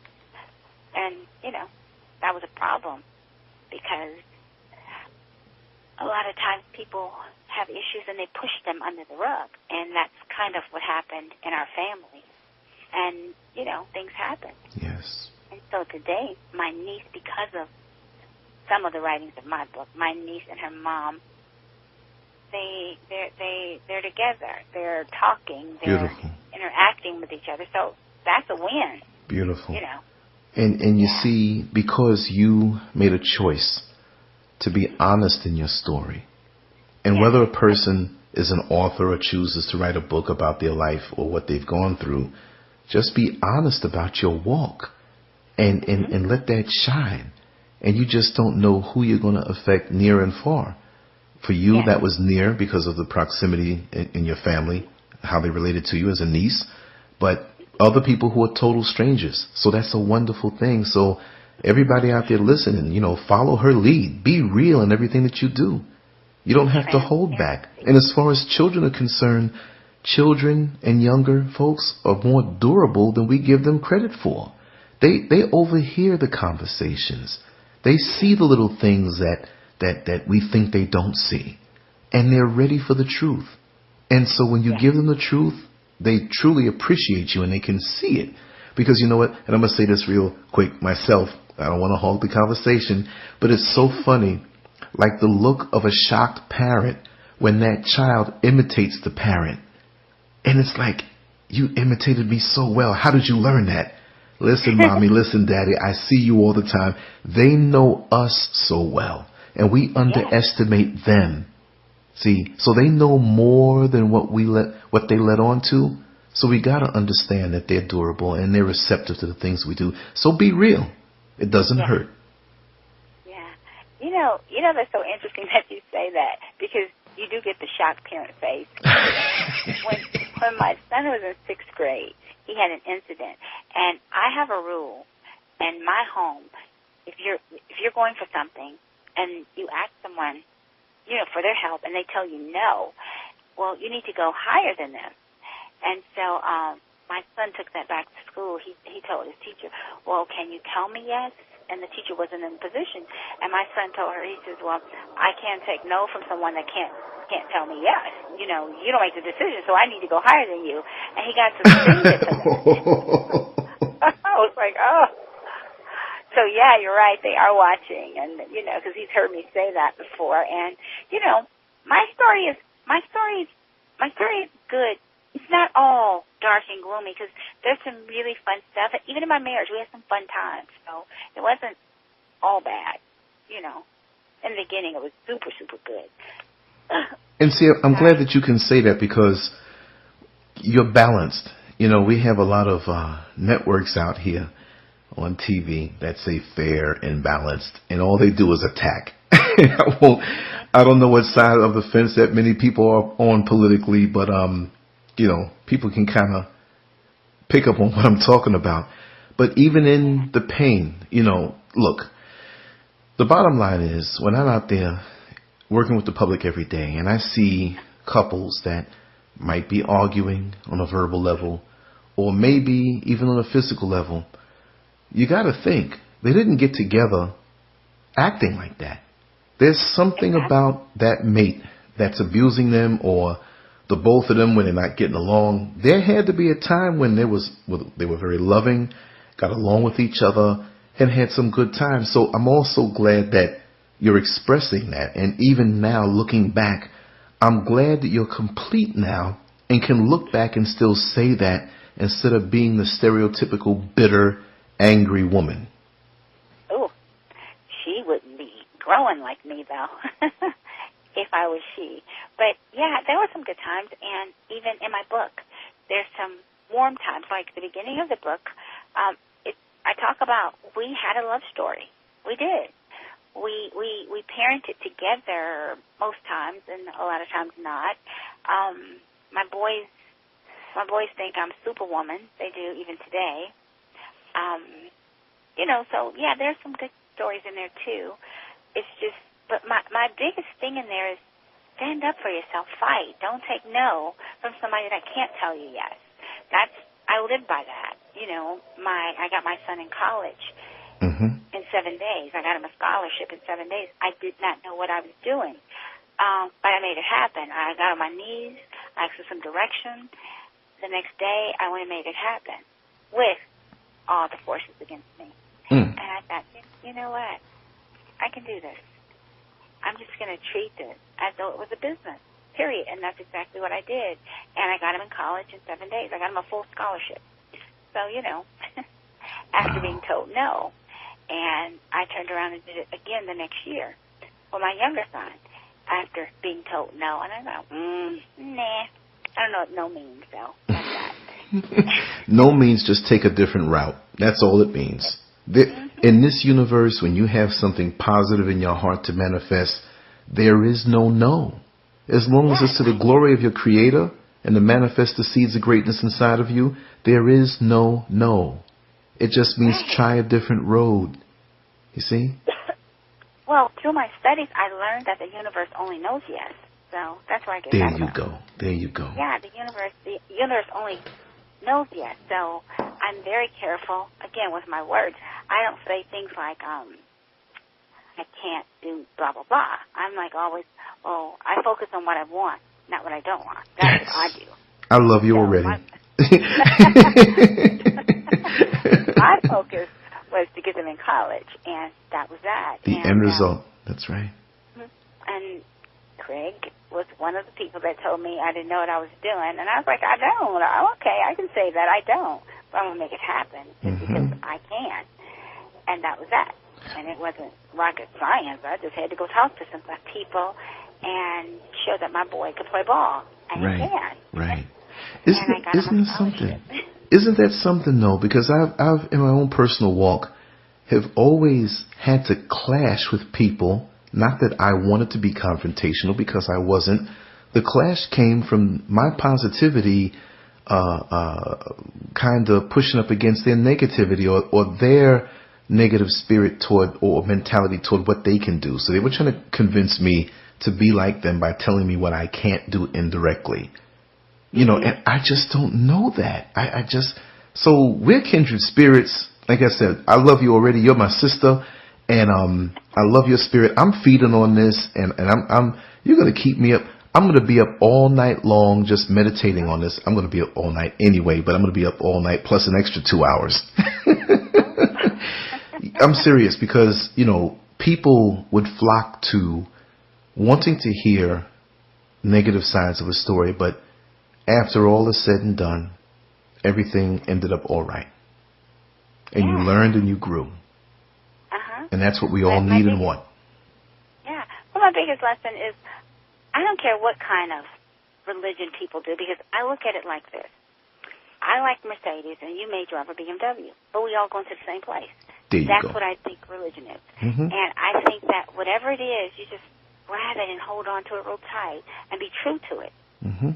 Because everything is the God in you. It's all about the God in you. And life is just like you put a seed in the ground and you pour water on it and it grows. You never see that plant having a hard time struggling. So that's why I look at life. That's my life, just like that. And I had to learn that, though. I had to learn because, again, I had a serious walk, a really serious walk. And it caused some health issues here and there, but I'm good. I was told I'd never have another baby. Not that I wanted one. And then I wind up with a baby. I'm thinking, it ain't over till God says so. Moving. You're right about that. Yeah, and so I just say, to the women, I say, that are out here looking for a payday, get your own payday, because it's that easy. For the men, same thing. Get your payday, but when you get in a relationship, listen. Learn how to listen. Both men and women, not just men. Women, too. Listen. And instead of trying to change that person, you need to accept that person for who they are, that you fell in love with. Because I, too, had my moments where I was like, oh, well, I'll change this and I'll make this like this. I lost out trying. But if there's no, and when I say we were unequally yoked, so if there's no grounds of, you guys got to have something the same in that spiritual walk. You have to have something for it to be okay. And then you have to have respect for a relationship. You can't, just because she got tight skirt on and shaking her breath in your face, you need to be man enough to walk away from that, and vice versa. Yes. You have to start respecting relationships. You have to know your place, period. I love, and I'm going to say this, I love how the president caters to Mrs. Obama. It's pure. And maybe it's one in a million, but if we could just get back to that, get back to something, because I can say this with confidence. If we had God in our life, I'd probably still be married to my ex-husband. But we didn't. I understand. We didn't. It was his ego and my attitude. Not a good combination. Not at all. But I would say that his ego probably was the thing that stirred up your attitude. I'm not. Let's just be real. Let's use the word. I'm not brown nosing you right now because you're on the show. I'm just saying, from hearing how you are as a person and how you initially came into the relationship, you would have been all right because you were connected and you fell out of the connection. But it's probably his ego that stirred up that attitude. But the attitude still was there. Okay. He hit first, though. I would think he hit first, meaning, that he started the whole things with the issues. And I will say that's exactly what happened. But again, I still take responsibility for the part that I played in all of it as well. Indeed. Period.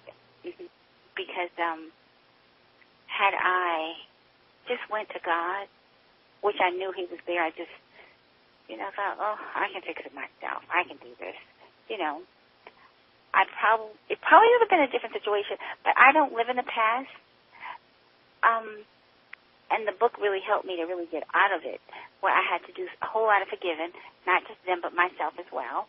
And again, I'm happy when I wake up in the morning. I'm happy when I go to sleep at night. I'm happy. And I just am. I am excited about life. I am doing things, and my biggest thing is now, it's not about me. It's about giving back always and all the time. Yes, yes. And the legacy that you leave and how it will affect people. I truly identify with going to bed happy and waking up happy. You just wake up, when you're a kid and you hear your friends playing down the block or in the yard next door, and you just can't wait to do whatever chores that it is or get yourself together to get out there to be. It's like, wow, I have another day. I'm rested. I accomplished something yesterday, and I can't wait to get this done today. Let me hurry up and get my food down. Let me shower and get clean, and let me jump on this day. Yes. It's beautiful. No, yes, it is. I'm with you on that. And, it's like with the women get beaten, or some men are getting beat up too now. Get out of that. I've been there. Living your best life. You've got to live your best life. Because one thing that I learned, and it took a minute for me to find my passion, and it's writing, but I found it. I found my passion. I found it. I'm going to go out on a limb and tell my age. At 53, I found my passion. You are not no 53. Sorry, I had to get a ebonic on you, and I had to shake my head. You what, 53? Wait, let me go back and look at these pictures again. Exactly. That's who I am. I hear it all the time. Oh, you don't look 53. Well, what does 53 look like? This is what 53 looks like on me.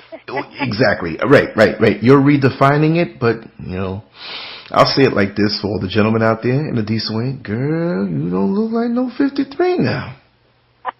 Lord have mercy. No, you don't. Yeah, but I tell these people, get up, wake up, and find your passion, because that's what's going to drive you. If you go to work and you don't like it, I always say, look for your passion, because we're here for a reason. And we'll go back to the beginning of this conversation. I was in the womb, and my grandfather pulled the trigger, and it didn't go off. Wow. So when my mom told me that story, I knew I was here for a reason, and I believe I'm on the right path today. I had to go through some mountains and some hills and some valleys, but I got here. That's the key. I got here. And the enthusiasm you have. So, and I think it was a good thing that you shared your chronological age, because there are people out there 43. There are people out there 33. And it's a shame, but there are people out there 23 who feel that it's all over for them, that storm that's over them now, that makes them or pushes them to the verge of suicide, that pushes them to want to self-medicate with drugs or alcohol or overeating. Tell them that it's not over. I'm going to let you go ahead and tell them. It's definitely not over, and I can truly relate to everything you just said, except the overeating. I don't eat a lot of food, but there were moments when I wanted to take my own life. There were moments, and I thought, no, I like living, so I'm going to keep going. But there were moments when I just wanted to sleep. I thought, as long as I'm asleep, I don't feel the pain. That's where my head was. So I was self-medicating myself. I was allowing the doctors to put me on all kind of stuff, and I thought, I'm not even an aspirin taker. What am I doing? So, I had to pull me back in, and so I totally understand that, but look at today, 20 years later, 20-plus years later, and I'm here today, and I thought my calling would be having babies and being a wife, period. That's what I thought. But my calling is to talk about what I've gone through, one. Two, always praise God. Well, one, always praise God, but to let people know that it's okay. Get back up. Do it again. Just go down the other street as opposed to the one you just came down. Yes. Go down another street. Turn another corner. Turn left as opposed to turning right. Try something different. Just every day. If you drive to work the same way all the time, try another route tomorrow. Do something different, and maybe you'll get that like, oh. And then I meditate. I meditate every day and every night. And I do that so that I stay in touch with me. I get to know me. And that's key, that you know yourself. And I'm able to be so transparent. When I wrote the book, I was scared. Even though my boy said it was okay, I was scared. I thought, oh, wow. And living through it, it was a lot. It was a lot, but it's still enough to laugh at. I can laugh at me today. I'm like, oh, yeah, I went through that. And then I have friends that used to do, was on substance abuse. They asked me, a few of them, all you went through, I can't believe you didn't do drugs. That was never an option. Right. Ever. Right. That was never an option, other than self-medication. Yeah. But that was never an option to do crack or any kind of, I don't do needles with blood tests too well, so that wasn't going to work. So yeah, I'm scared of taking aspirin. So, but I'm not a scorn, bitter woman. I can see that. I can see you're not. I already see that you're not. Yeah, I have a love for ex-husband. I wish him all the best. Always and all the time. And period. And again, I didn't write my book to make him look bad. Right. I wrote my book because I never had the opportunity to tell my story. That's right. And so I decided to go forward because I wanted my story to be told. And if people believe it, fine. If they don't, fine. At least you got it. That's how I feel. And again, it's going to help a lot of people. I think it's helped several people now, and I believe and I'm hoping with all my heart and soul that somebody can pick the book up and learn something. If nothing else, just focus on yourself. Make you important, and it's okay to be a little selfish, because when you are selfishly taking care of yourself, it's so much easier to help somebody else because you're satisfied. Exactly. I'm like, glad you said wow. that, because you will have people who, when you are taking care of yourself, they will say that you're selfish, because some of these entities always seem to want to see you deficient or at half speed or half full or barely dragging, or you're not a good person unless you're dragging. For you to take care of yourself is to take care of other people. If you can't take care of yourself and have yourself running at optimum levels, how can you do anything for somebody else? You can't. You can't. You can't. And can I say this? And if all you listeners out there, if you just take one, I did this. So if you just take one little exercise, if you're really, really thirsty and someone asks you to pass them some water and they're really thirsty, if you go get that water and you're going to be pissed off like, ugh, I don't want to do this. If you drink that water first and then get theirs, you're going to feel so much happier giving them that glass of water. That's right. It's easy as that. And if you do that test, you'll see. You'll see like, oh, wow, if you take care of you first, you're going to want to give that person, the next person something. You're going to want to help. That's why it's not about me anymore. I'm so out of the way, it's ridiculous. You're selfless. You're selfless. You're not selfish. But then again, when you do take care of yourself, you're not selfish. It's self-preservation. It must be done. It's a financial principle also. You have to pay yourself first. You have to take care of yourself first. And anybody in my book that wants to come around and when they see that you take care of yourself, call you selfish, they're only looking for enablers. They're only looking for people to suck from. They're kind of giving me the hint that they're spiritual, vampires that want to drain you down for their own benefit. We have a lot out here where people are like picked over merchandise the day after Christmas. Life has touched us in a way that has left scars permanently. And while you may have felt wounded in your past, I'm not seeing any scars. Isn't that wonderful? Yes, that is wonderful. And I don't mean physical scars. I mean, I'm not feeling anything in your spirit and in your soul that indicates that there are still things there lurking that you haven't dealt with. And it's so healthy. You really have been protected, but you also executed principles, whether you knew it or not, to bring you into this good place and into this good space. It was work, but you got to do the work. That's the key. You have to do the work, because I was broken. I was truly broken, and I kept faulting everyone else. It was your fault, not mine. You did that, not me. And, you know, I had to find that place that was, Carlita, as grown as you are, it's not their fault anymore. You were in that marriage too. There were things you did that were not so cute. And the biggest thing I learned about myself, put on your seatbelt, was I too was very arrogant. Yeah. Interesting. I wasn't a snooty booty, but I had my arrogance about me. And I learned it after I got my divorce and went through some stuff. I just became just arrogant. Like, please don't do that. And I think mine was it was a shield to shield me from anything that I thought it was going to come and hurt me again. I wasn't for it. But I had to soften myself back up, because I'm like, you don't smile anymore. You're not nice. And so I had to go like, wow, I don't even like me. So how's anybody else going to like me? So, you know, it was work, but you got to do the work, period. It's not a game. It's not a toy. I'm saying as far as writing, and not my book, where I had to write that I forgive myself. I had to forgive me.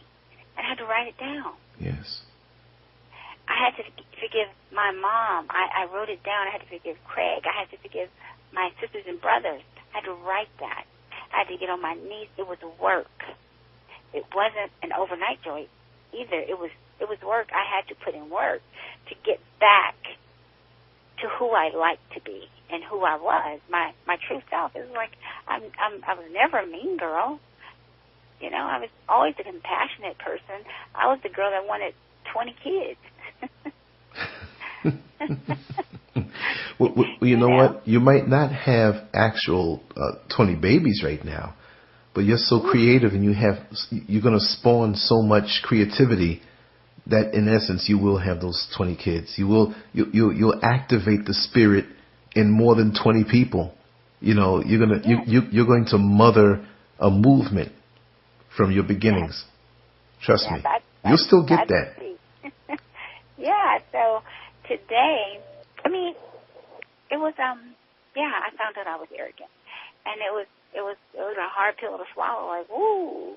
And so I had to learn, like, wow, we were mirroring each other, both my husband and I, at the time. And I thought, okay, I was constantly saying, when they say you point that finger, they're pointing at you, Carlita never looked at Carlita. And so, finally, I had to, do some real work. And it was a work. It was work. I have to say that. And if, for any of the listeners that are out there, if you're really going through something, you're not out there by yourself. And if, like, there were times I didn't have anybody to talk to. And, again, I walked away from God. He didn't walk away from me. And so I got it together. It wasn't an option, because I thought, you're just not a nice person, girlie. And because I was so busy doing the blame game, I felt that I had been so wronged, and, my ex-husband had did all these things to me, and, they only liked me when I was married to him, and it's just all silly stuff. And it gets to that, because that life is what it is, and lights, cameras, action, and when you turn the lights out, it's for real dark and lonely. And so, I had to let it go. I had to build me back up and let it go. And when Craig moved to California, because he was here, and he's in New York now, but I was devastated, and I got sick when he told me he was going to move here. And I cried like a little girl. And I thought, California, Los Angeles is not big enough for he and I. Mm-hmm. And that's when I realized I had to fix, because I was still mad at him back then. Right. And, and I, what did I do? I got some guidance, worked on it, and when he finally came, I helped him find an apartment, I helped him get a job, I helped him with everything, and I was like, look at this. Who'd have thought I'd done this stuff? Wow.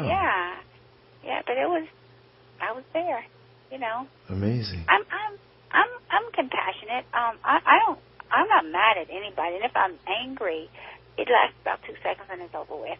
You know, it's like, oh, knock it off. That's who I am. I don't see any anger in you. You know, it's funny how you would admit to the arrogance that I don't believe you had that originally, but it just grew on you. And the arrogance is like a dead weight. It's like when you're a kid coming home from school with a heavy knapsack, but you didn't realize how heavy it was until you take it off. Once it came off of you, you had to realize, like, wow, this is so much better not being arrogant at all. You know, and whatever else comes with it, because these things always accompany something else. It's never where it's arrogance by itself, but it could be one main dose or serving of arrogance in a fear. Yeah, like the TV dinners where they have the big area where, okay, the chicken's going to go there, but a little scoop of potatoes here. It's always something else. And because I was afraid of everything hurting me, or somebody hurting me, or getting to my heart and breaking me again. And I thought, oh, no. Humpty Dumpty fell off the wall, but I put myself together, and you can't get next to me. So, yes, my arrogance was my shield because the fear had me consumed. Fear. And that's deep in itself, fear. It was your perception. Yeah. What did you fear? Everybody, everything, love. I wanted it so bad that I was terrified of it. I wanted to be liked. I feared that I wouldn't be. I feared that people would look at me. Oh my goodness, she was married to Carlita Hodges, and now look at her. I feared all that. What people were saying. You know, so I put that shield up, and I walked with my head up, and inside I was, you know, crying, and only I could fix it, and I did. You know, with a little bit of help, but I fixed that. And I promised myself that I'll never allow it to happen to me again, because it's not worth it, you know. I lost a lot of time playing that head game with myself, you know, because that marriage was over. And what happens is, you know, my ex-husband had stopped living. He was getting married again and doing other things. I was stuck. You know, life passing me by, and you know, but I'm happy. I'm happy for him, and I'm happy for everybody. I'm just saying, in this world we're living in today, we need to get it together. We need to pull together as people, because there's so much madness going on. The pedophiles and all that, stop it. I say out loud, knock it off. Domestic violence, men hitting women, women hitting men, stop it. And when you see people on the street, smile and speak, and help somebody across the street, or, you know, stop being a crab in a barrel and pay it forward. That's the fun part of it. Because once you pay it forward, the possibilities and the windows that open, I mean, it's just a pouring of whatever it is your heart desires. Yes. And no limits. None. I mean, no ceiling. You know, it's not one. It's like, you know. So yeah, it's a good ride, and I think it's one of the best things I've done in my life is write this book. Other than giving birth to my 3 children, of course. But I never ever knew that it would be a tool like it is today. It's a tool, and I'm pleased with it. I am. I'm very pleased with it. And you see what came out of a painful period when you wrote, and you wrote those, what was it, 40 pages? It came out, you gave birth to something. And, it's funny because childbirth is a funny thing, because when you hear the mother going into labor and she's in pain, and, I've experienced that being a father right there, and you feel helpless in a way because you're holding a hand and it's like, well, I wish I could take some of this pain away, and you're there, you're feeling all these feelings, but you see this tremendous pain. But after all of that pain, what I always found amazing about all of the mothers that I know is that sense of peace that comes over them when they're holding their child. And you know what? They've been through the pain, but they love that child so much that they had to go through that pain again. They may say, girl, I'm not going through this again. But they love that child so much, if they were faced with that, they would go through it 10 times over. Isn't that something? Yes. Isn't it something? But you forget. Yes. When that baby is in your arm, you forget you had all that. You had all that pain seconds ago. And it's like, oh, wow. Look at this. Yeah, I thought, that's exactly what I felt when my book came to the door, when they were delivered to me. I thought, wow, well, I cried. Yes. Me and my daughter, she cried with me because she's so funny. But that's exactly how it was. When I finished the book, I couldn't believe that I was like, wow, I did this. So I can honestly say that I wrote every word. I did not have a ghostwriter at all. I did it all by myself. I'm so proud of you. So many people have their ghostwriters, and it's just a thing that they want to spit out for sensationalism and, just so. But this is something you put your mind, your body, and your soul into, and it was born out of the pain of that period, and to come out of that, and to to have that put down, and to see you now out of all that you've come through. It doesn't get any better. This is something that people can put their hands on. They can hear your voice. And this is why I wanted to have this in-depth conversation and let it flow. People can get more out of you and feel you more.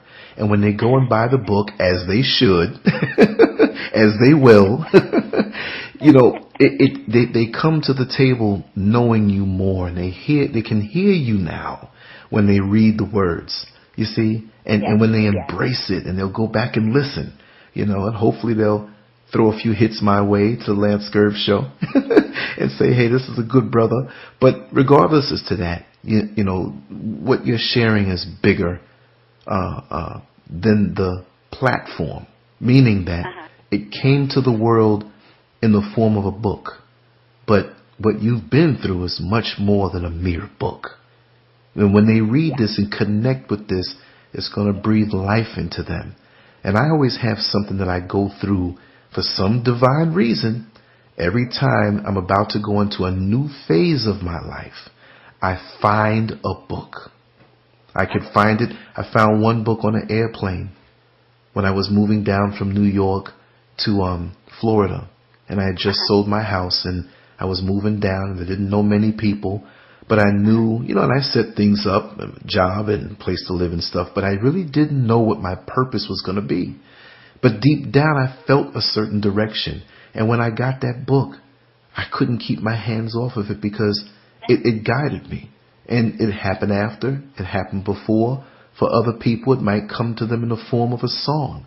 See, if you were a singer and you made a song that touched on the things, or an album that touched on the things that you went through, it would reach the people there.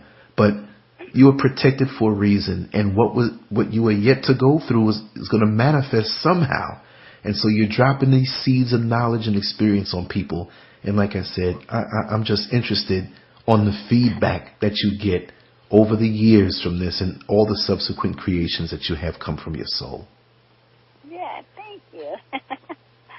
Yeah, I'm excited. I'm excited about I'm still surprised that, you know, like I have a sitcom or two, and this writing ability that these juices start to flow, and I'm like, wow, that came out of me. So yeah, I'm really excited, and you just got to be open for the possibilities, and I am. Yeah. And never limit yourself. Never limit yourself. Yes, and stay in prayer. Just stay in prayer. That's what I do. I stay in prayer because it's important that when they say your steps are ordered, hey, I'm open. That's right. Yeah, it's the order in. That's right. And you have to be willing. I'm ready. Yeah. Yeah. Those divine steps, once they're ordered, you know, even our own comprehension, perception, you know, that's not good enough because we can't think that far. We can't see what the divine sees, and so we just have to submit. That's what we do. But you're a good trooper. You're a good soldier. Oh, you're much more than a soldier now, you know. What a beautiful soldier you are, inside and out. But, you know, you're strong, and you're not angry. You don't have to be angry to be strong. You came out of this and you have no anger, and you're as strong as they come. Yeah. No, anger, fear.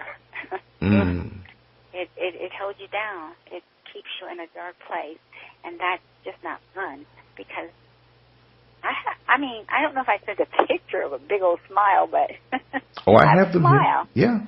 Yeah. Yeah, and it's important that I let everybody know, whoever's going to listen. I don't want to save the world. I just want to save my corner that I have, you know, that I can help somebody, that I can help someone know that it's going to be okay. Keep going to that 12th day, and you'll be on the other side of the road where the sun shines, and it works. You know, it works.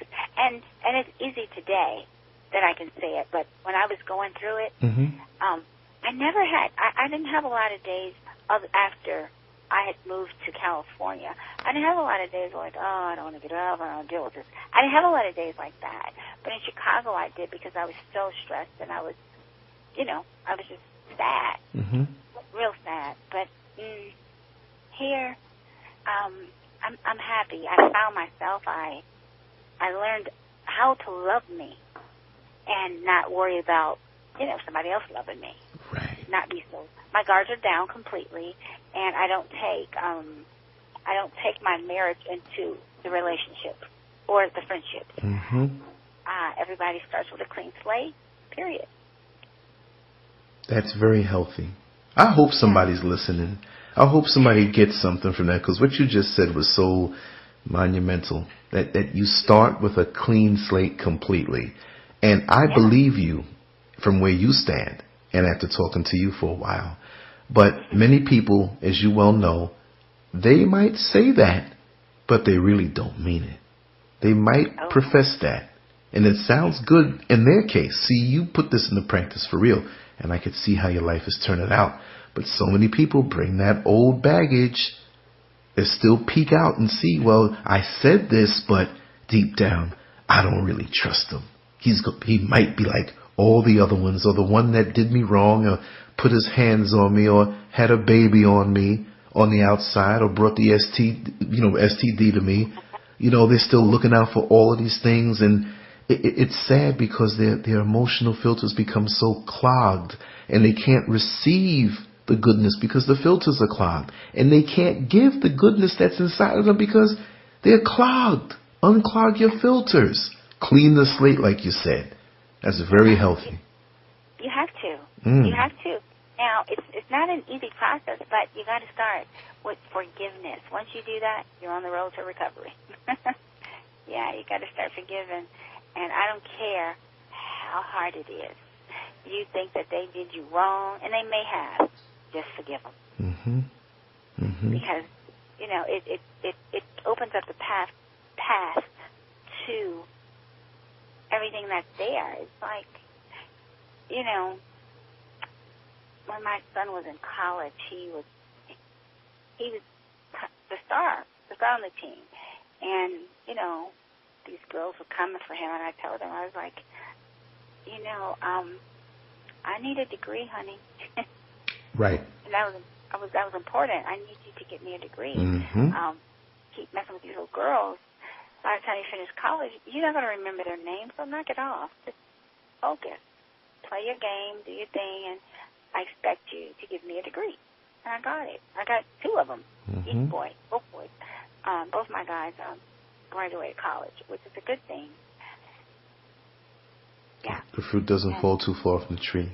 Your encouragement and your being there for him, for both of them, you know, it's that was key. It was crucial.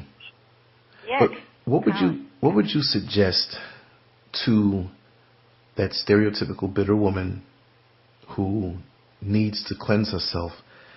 Some women jump right into relationships. Some women just go on and repel any men from coming into their life. Would you suggest a period of being still, being quiet, not dating? You said the prayer, the forgiveness, but how do they really get there to that point? You know, should they stay away from these girlfriends who keep it going? Girl, he's no good, and you know that you shouldn't, you know, leave all of these men alone. Just use them for their money, and, you know, if they want something, make them pay for it, and this, and this, and this, and this, and that. Because I'm sitting here talking to you, and I'm realizing how rare you are.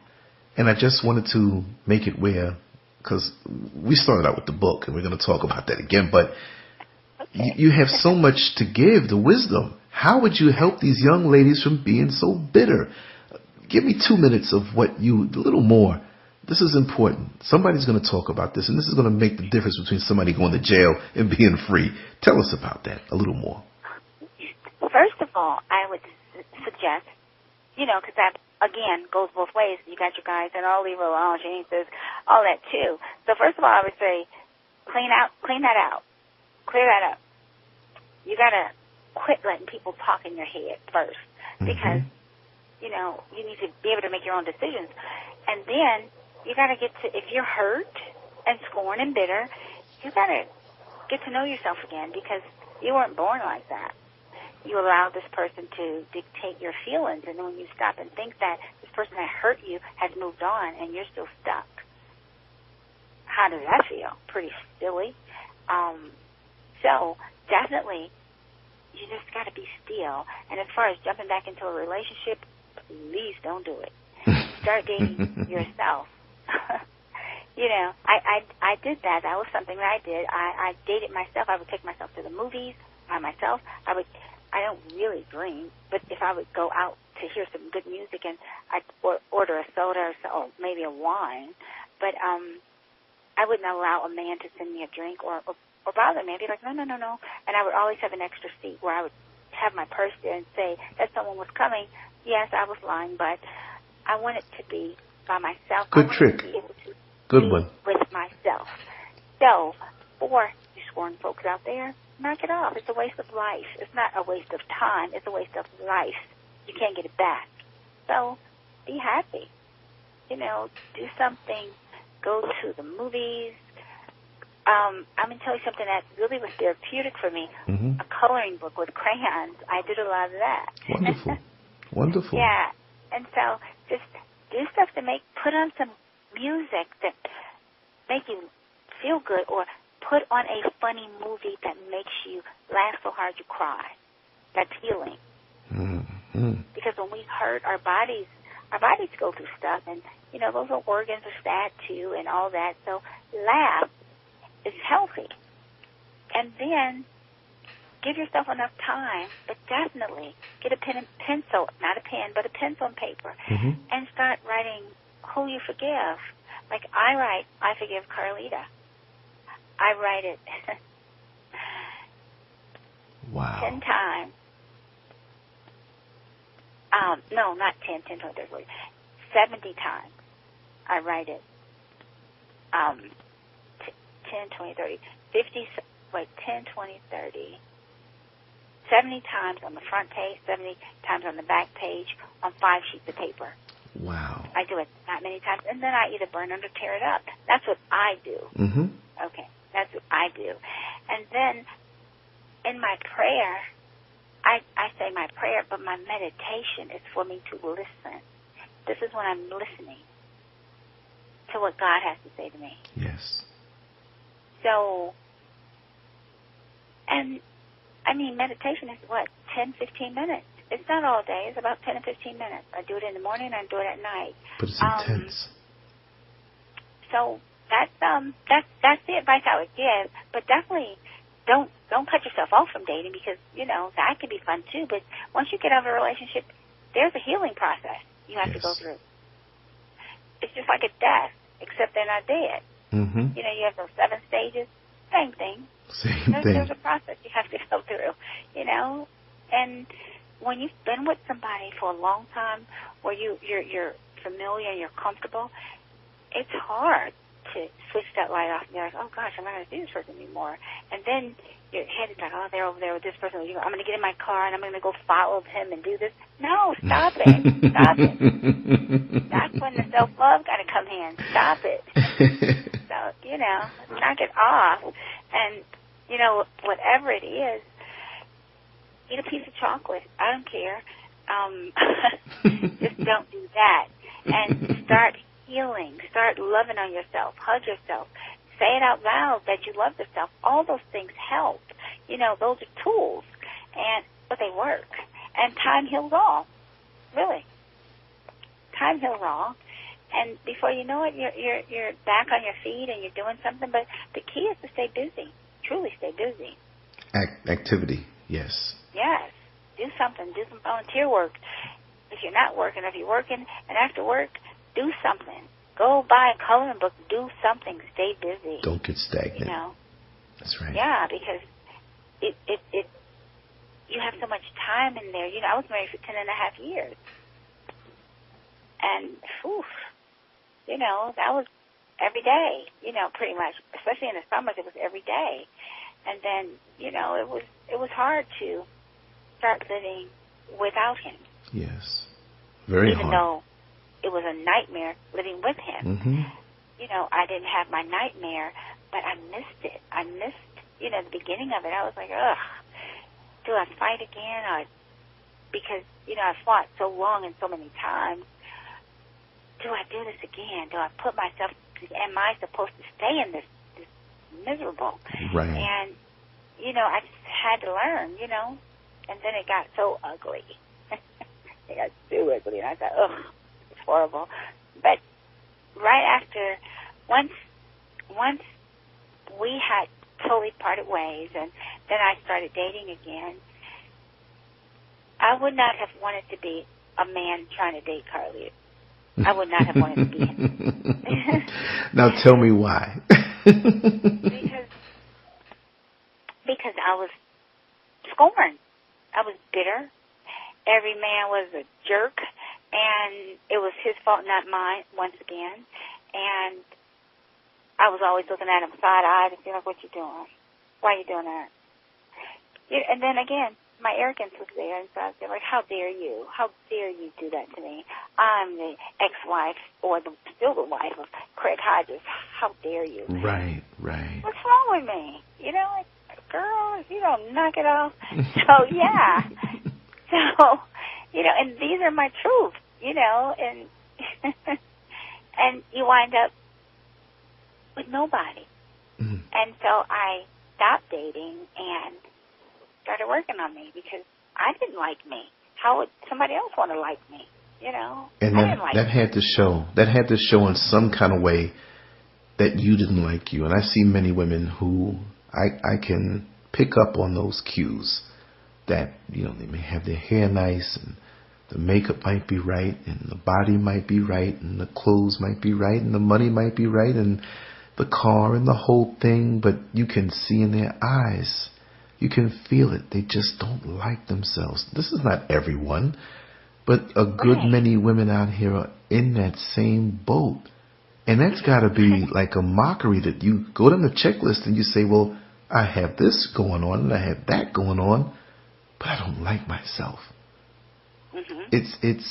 It's got to really be a sad place, because you're trapped by the successes that you do see around you. So there's no reason to not like yourself, because people will tell you and reinforce the opposite. wow, you have a wonderful life. You've got this, and I wish I had it like you had it. But and I'm not saying your side, but at the point that you were in where you didn't like yourself, that's got to be a mockery. Right. Where you really can't, and your arrogance, when you combine the arrogance with the fact that you may not like yourself, your arrogance won't allow you to admit that it's the opposite. So you're trapped now. Yeah, and there's bitterness. Yes, that's the byproduct. The scorned woman. You're a typical black woman pissed off at the world for something you could have taken control of. You know, so but you don't know if you don't have tools. You don't know. I would even suggest that we always think that getting a little couch time, oh my God, they're crazy. No, therapy is therapeutic. Yes. It works, and I think that more people should get it. It helps you. It helps you learn to deal with things, because again, life is not as hard as we make it. It is not that hard. But there's a stigma. There's a stigma in the black community, especially, that you get a little couch time, and I'm not crazy. I don't have to do that. There's a stigma in the black community with that. And it really hurts us, because it goes on with the whole physical health. Yeah. We feel, well, there's nothing wrong. I don't feel like there's anything wrong with me. I don't have to get a checkup, or I don't need the couch time. And we feel this, I don't know what it is, denial, fear, or, we just... What's somebody going to say? What are they going to say? Yeah, well, I was ordered to get some couch time, so that's why I know. Well, that's still a good thing. It's still a good thing. Well, in our marriage, we were ordered to get some. We both were, not just me, but we both were ordered to get some couch time, and it was the best thing that I've ever done. And since that, I've gotten therapy. I don't make it a habit, but if I get in a place where it's like, okay, I'm working, I'll get some. I'll go pay for some sessions, and it's okay, because he's somebody to talk to if my writing don't help and things like that. But today, I'm not perfect, but I'm better. Yes. My tools work, and again, I meditate, and oh my goodness. And your practices support you. The practices, the things you have implemented now to keep you in that good space, because it's not by chance. It sometimes in life it could be, but you want to make sure to keep yourself there. And we all need to realign the tires on our vehicle. We all need to tune ourselves up, and oftentimes we will need that external validation. We need that. We're human. We try our best, but sometimes we go over the yellow line sometimes, and that's okay.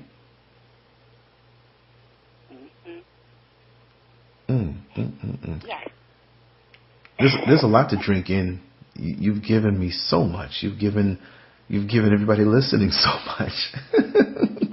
And I'm addicted. This is not going to be the last one, sweetheart. I'm telling you that much. Okay. That's fine. But I want you to, once again, folks out there listening, she gave of herself. And she has a book out there. And if you want more of this goodness, you need to show a little support. And I want you, once again, to put the information out there, which I'm going to do it on the links and on the graphics that I do, and shoot it out there everywhere. But tell us once again, for those who came in late. Okay. My book is called Carlita's Way, Out of the Dark into the Light, My Journey. And you can get it on my website, which is www.carlita, that's CARLITA-Hodges, HODGES.com. Or you can go to Amazon and order it from there. And for you Kindle readers, you can go to Amazon and pull it off Kindle as well. There you go. Yeah. Wow. Well, I sense that we're at a place now where we're happy with what we put down. Of course, every great painting could have a few extra strokes at the end of the day, but that time is coming again, and I'm about to kick into a different gear. So, girl, if you want to get some sleep, because I'll talk to you for the next 6 hours and keep this recorder going. All I want to say in the wrap-up, I want you to, whatever it is left that you have to say, this has been a masterpiece of a conversation. It's been extremely enjoyable. It's been extremely informative. It's been one of my best, if not the best. And I just can't wait to get the responses on social media and when it's put out there. And as a brother, and you're my sister, I do righteously love you. I fell in love with your character, and I can say that. My wife is close by. I mean that in a righteous manner. What the beautiful blossoming of you that you explained to me in your story. It causes me to love you in a righteous way. And keep on doing what you're doing, because you just inspired me. And for some reason, I just feel blessed this week because I have a lot of time this week. I'm free this week from a lot of other obligations. And I have just been I've been hit with dynamic people all week long. But in that combination, you were the knockout blow. And yes, you are. Thank you. Yes, you are. And like I said, I thank God for you. Just drop down whatever it is you want to drop from the inside, 30 seconds, a minute, whatever it is, the grand finale of what you have finally to say about everything that we talked about. And then I'll let you get some sleep. Okay. What is it I want to say on the grand finale? I don't have a drum roll right now, but maybe I can add it in, Okay. Well, first I want to say thanks for having me on the show. It's an honor really appreciate it. And a pleasure. And I thank Malik for putting this together. Yes. I wanted to say that in the beginning and before. I'm not cutting you off. Malik, you're listening. Thank you for making the connection. Thank you, thank you, thank you, thank you. You have blessed me with a new friend and a new person that I can draw inspiration from and just be there if you need the inspiration. But in us being one big happy family in the human family, I thank you, Brother Malik Aziz, and I can't thank you enough. But continue on, Carlita. And again, I thank you for having me. And I have a new brother in my life, and I love it. Yes, you do. Thank you for that. Yes, you do. Okay. And just to your listeners, thank you. Please reach out and get the book. You can have it as a stocking stuffer. Buy one, get one for your friend. It will help somebody. Mm-hmm. And if I can't say anything, if I can't say anything enough, I'll say this. Stay in prayer. Always and all the time. Stay in prayer. Because prayer works in the realest of ways. And I'll end with that. And thanks again. Yes. Thank you. Thank you. All I want to say before I wrap this up, you will hear this on Blog Talk Radio. This will be on YouTube. This will be on Facebook. This will be out on Twitter. Follow me on Twitter, YouTube, and Facebook under Lancescurv. You can go to the blog. You'll find this interview there on Lancescurv.com. Also, download the app at the Google Play Store or the Apple Store under Lancescurv. And if you have a story or anything you want to share directly to me, you can call or text me. I always put my number out there. It's the real number, 407-924-8793. This has been a pleasure, Miss Carlita Hodges, and I can't get enough of you. I thank God for you, and we're going to sign off, and it's been a wonderful, wonderful conversation. I love you so much, sister. You as well. Until next time. Until next time. Okay. Have a good evening. Okay, sweetheart. Okay. Bye-bye. Bye-bye. Mm-hmm.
John Hawkins showed up in our country, telling us of a land filled with luxury. He said, black man, follow me to America.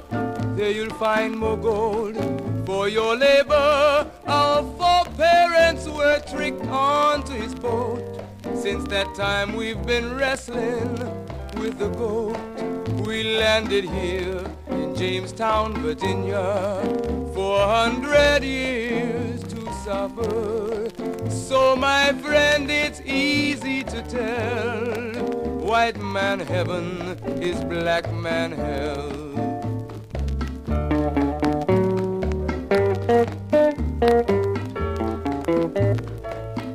When the slave master wanted to have some sport, he would heap on our parents cruelties of the worst sort, burn them at stake, hang them on trees. His ears were deaf to our parents' pleas. Though you were pregnant, black woman, you pull the plow like a horse, like a dog, even a cow.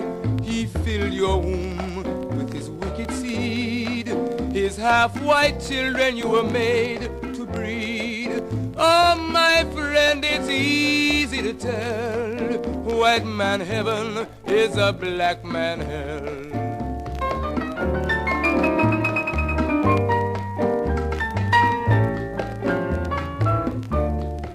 So-called Negro, open up your eyes. Black man everywhere is on the rise. He has kicked the white man out of Asia, and he's going fast out of Africa. With every ounce of strength and breath, his cry is give us liberty or give us death.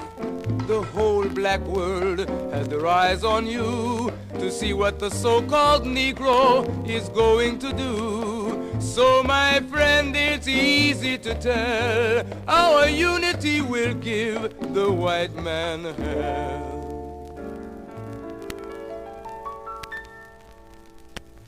God made a promise to Abraham, his seed would be a stranger in a foreign land.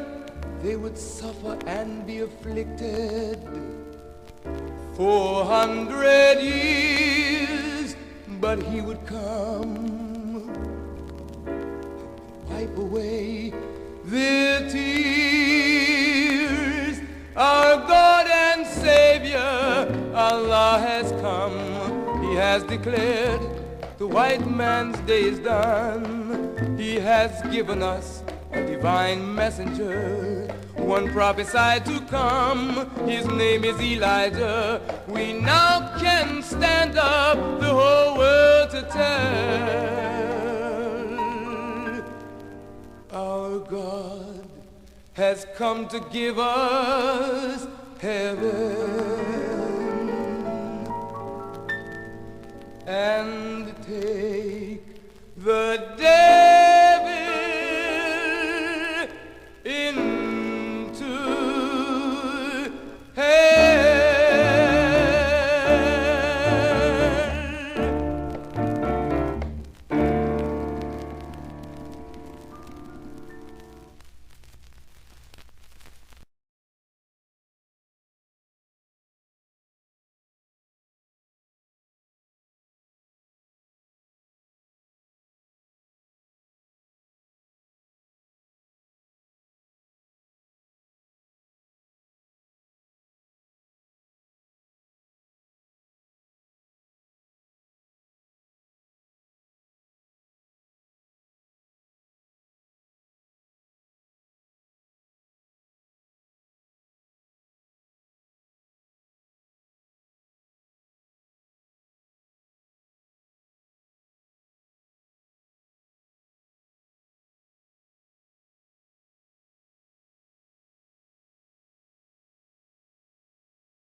Why are we called Negroes? Why are we deaf, dumb, and blind? Why is everybody making progress, yet we seem to be lagging so far behind? Why are we mistreated? Why are we in this condition, stripped of our names, our language, our culture, our God, and our religion? Here in America, all of our religious training has been gotten by the preacher. He has told us of a heaven way up in the sky that we can't enjoy now, but rather after we die. But all of the years that we're living, for us there's nothing but hell, pain, torture, and misgiving. Yet the Bible speaks of a heaven filled with material luxury, which the white man and the preacher has right here, so we see. So my friend, take it for what it's worth. Your heaven and your hell is right here on this earth. So let's check back into history, which rewards all research and tells us plainly. Before the white man gained entry to the East, he was living in the caves of Europe, a ravenous beast, eating juniper roots and eating flesh raw, till God sent Moses to civilize him and teach him the law. Then, following Marco Polo, an explorer, he gained entry into Asia and Africa. From China he took silk and gunpowder. From India he took jute, manganese, and rubber. He raped Africa of her diamonds and her gold. From the Mideast he took barrels of oil untold. Raping, robbing, and murdering everything in his path, the whole black world has tasted of the white man's wrath. So my friend, it's not hard to tell, a white man's heaven is a black man's hell.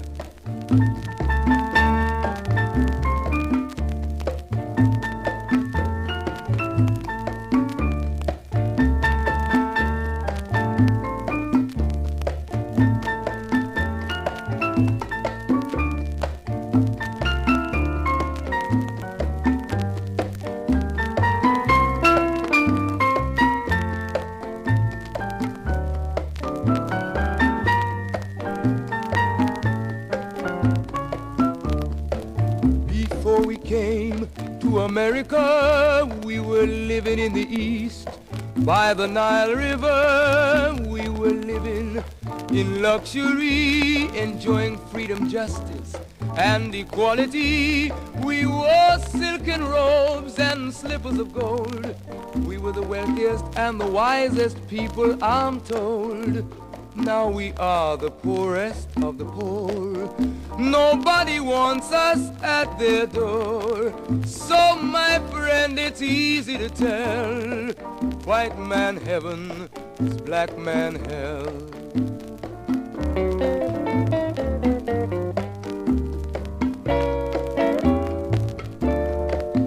When the white man came to America, he told the Indian, I am your white brother. He said, red man, I'll treat you the best. Yet and still he pushed the Indian further west with his white woman and firewater. With tricks and lies he stole America. The original owner of this nation is cooped up on a reservation. So my friend, it's easy to tell, white man heaven is black man hell.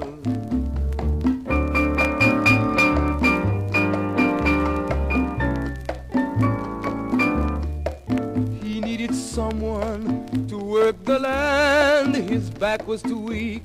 He needed you, black man, so he commissioned Sir John Hawkins to commit the world's most grievous sin, to take a man who's born to be free and bring him down to slavery, to sell a man as merchandise.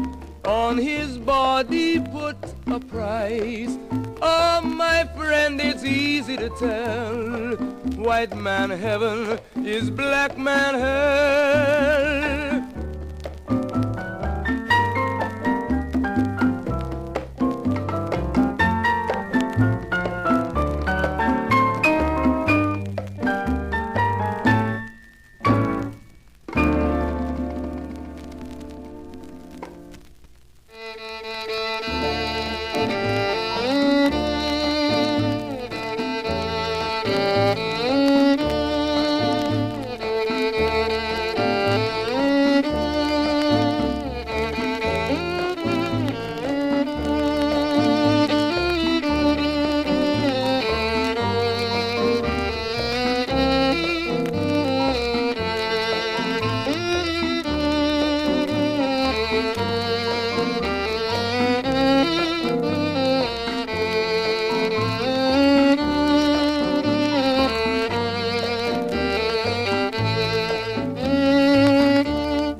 John Hawkins showed up in our country, telling us of a land filled with luxury. He said, black man, follow me to America.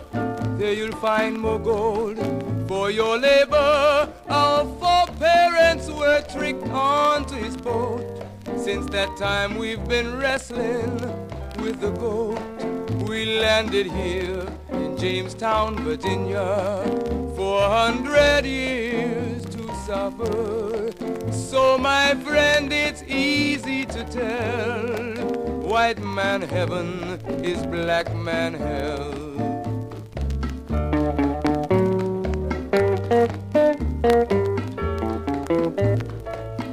When the slave master wanted to have some sport, he would heap on our parents' cruelties of the worst sort. Burn them at stake, hang them on trees. His ears were deaf to our parents' pleas. Though you were pregnant, black woman, you pull the plow. Like a horse, like a dog, even a cow. He filled your womb with his wicked seed.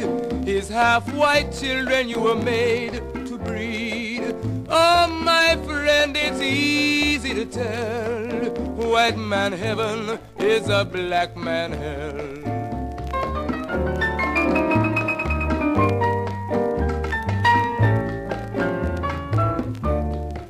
So-called Negro, open up your eyes. Black man everywhere is on the rise. He has kicked the white man out of Asia, and he's going fast out of Africa. With every ounce of strength and breath, his cry is give us liberty or give us death.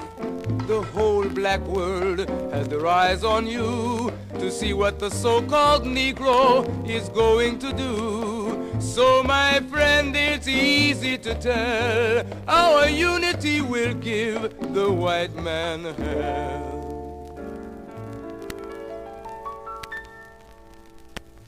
God made a promise to Abraham. His seed would be a stranger in a foreign land. They would suffer and be afflicted 400 years, but he would come, wipe away their tears. Our God and Savior, Allah has come. has declared the white man's day is done. He has given us a divine messenger, one prophesied to come. His name is Elijah. We now can stand up, the whole world to tell. Our God has come to give us heaven and take the day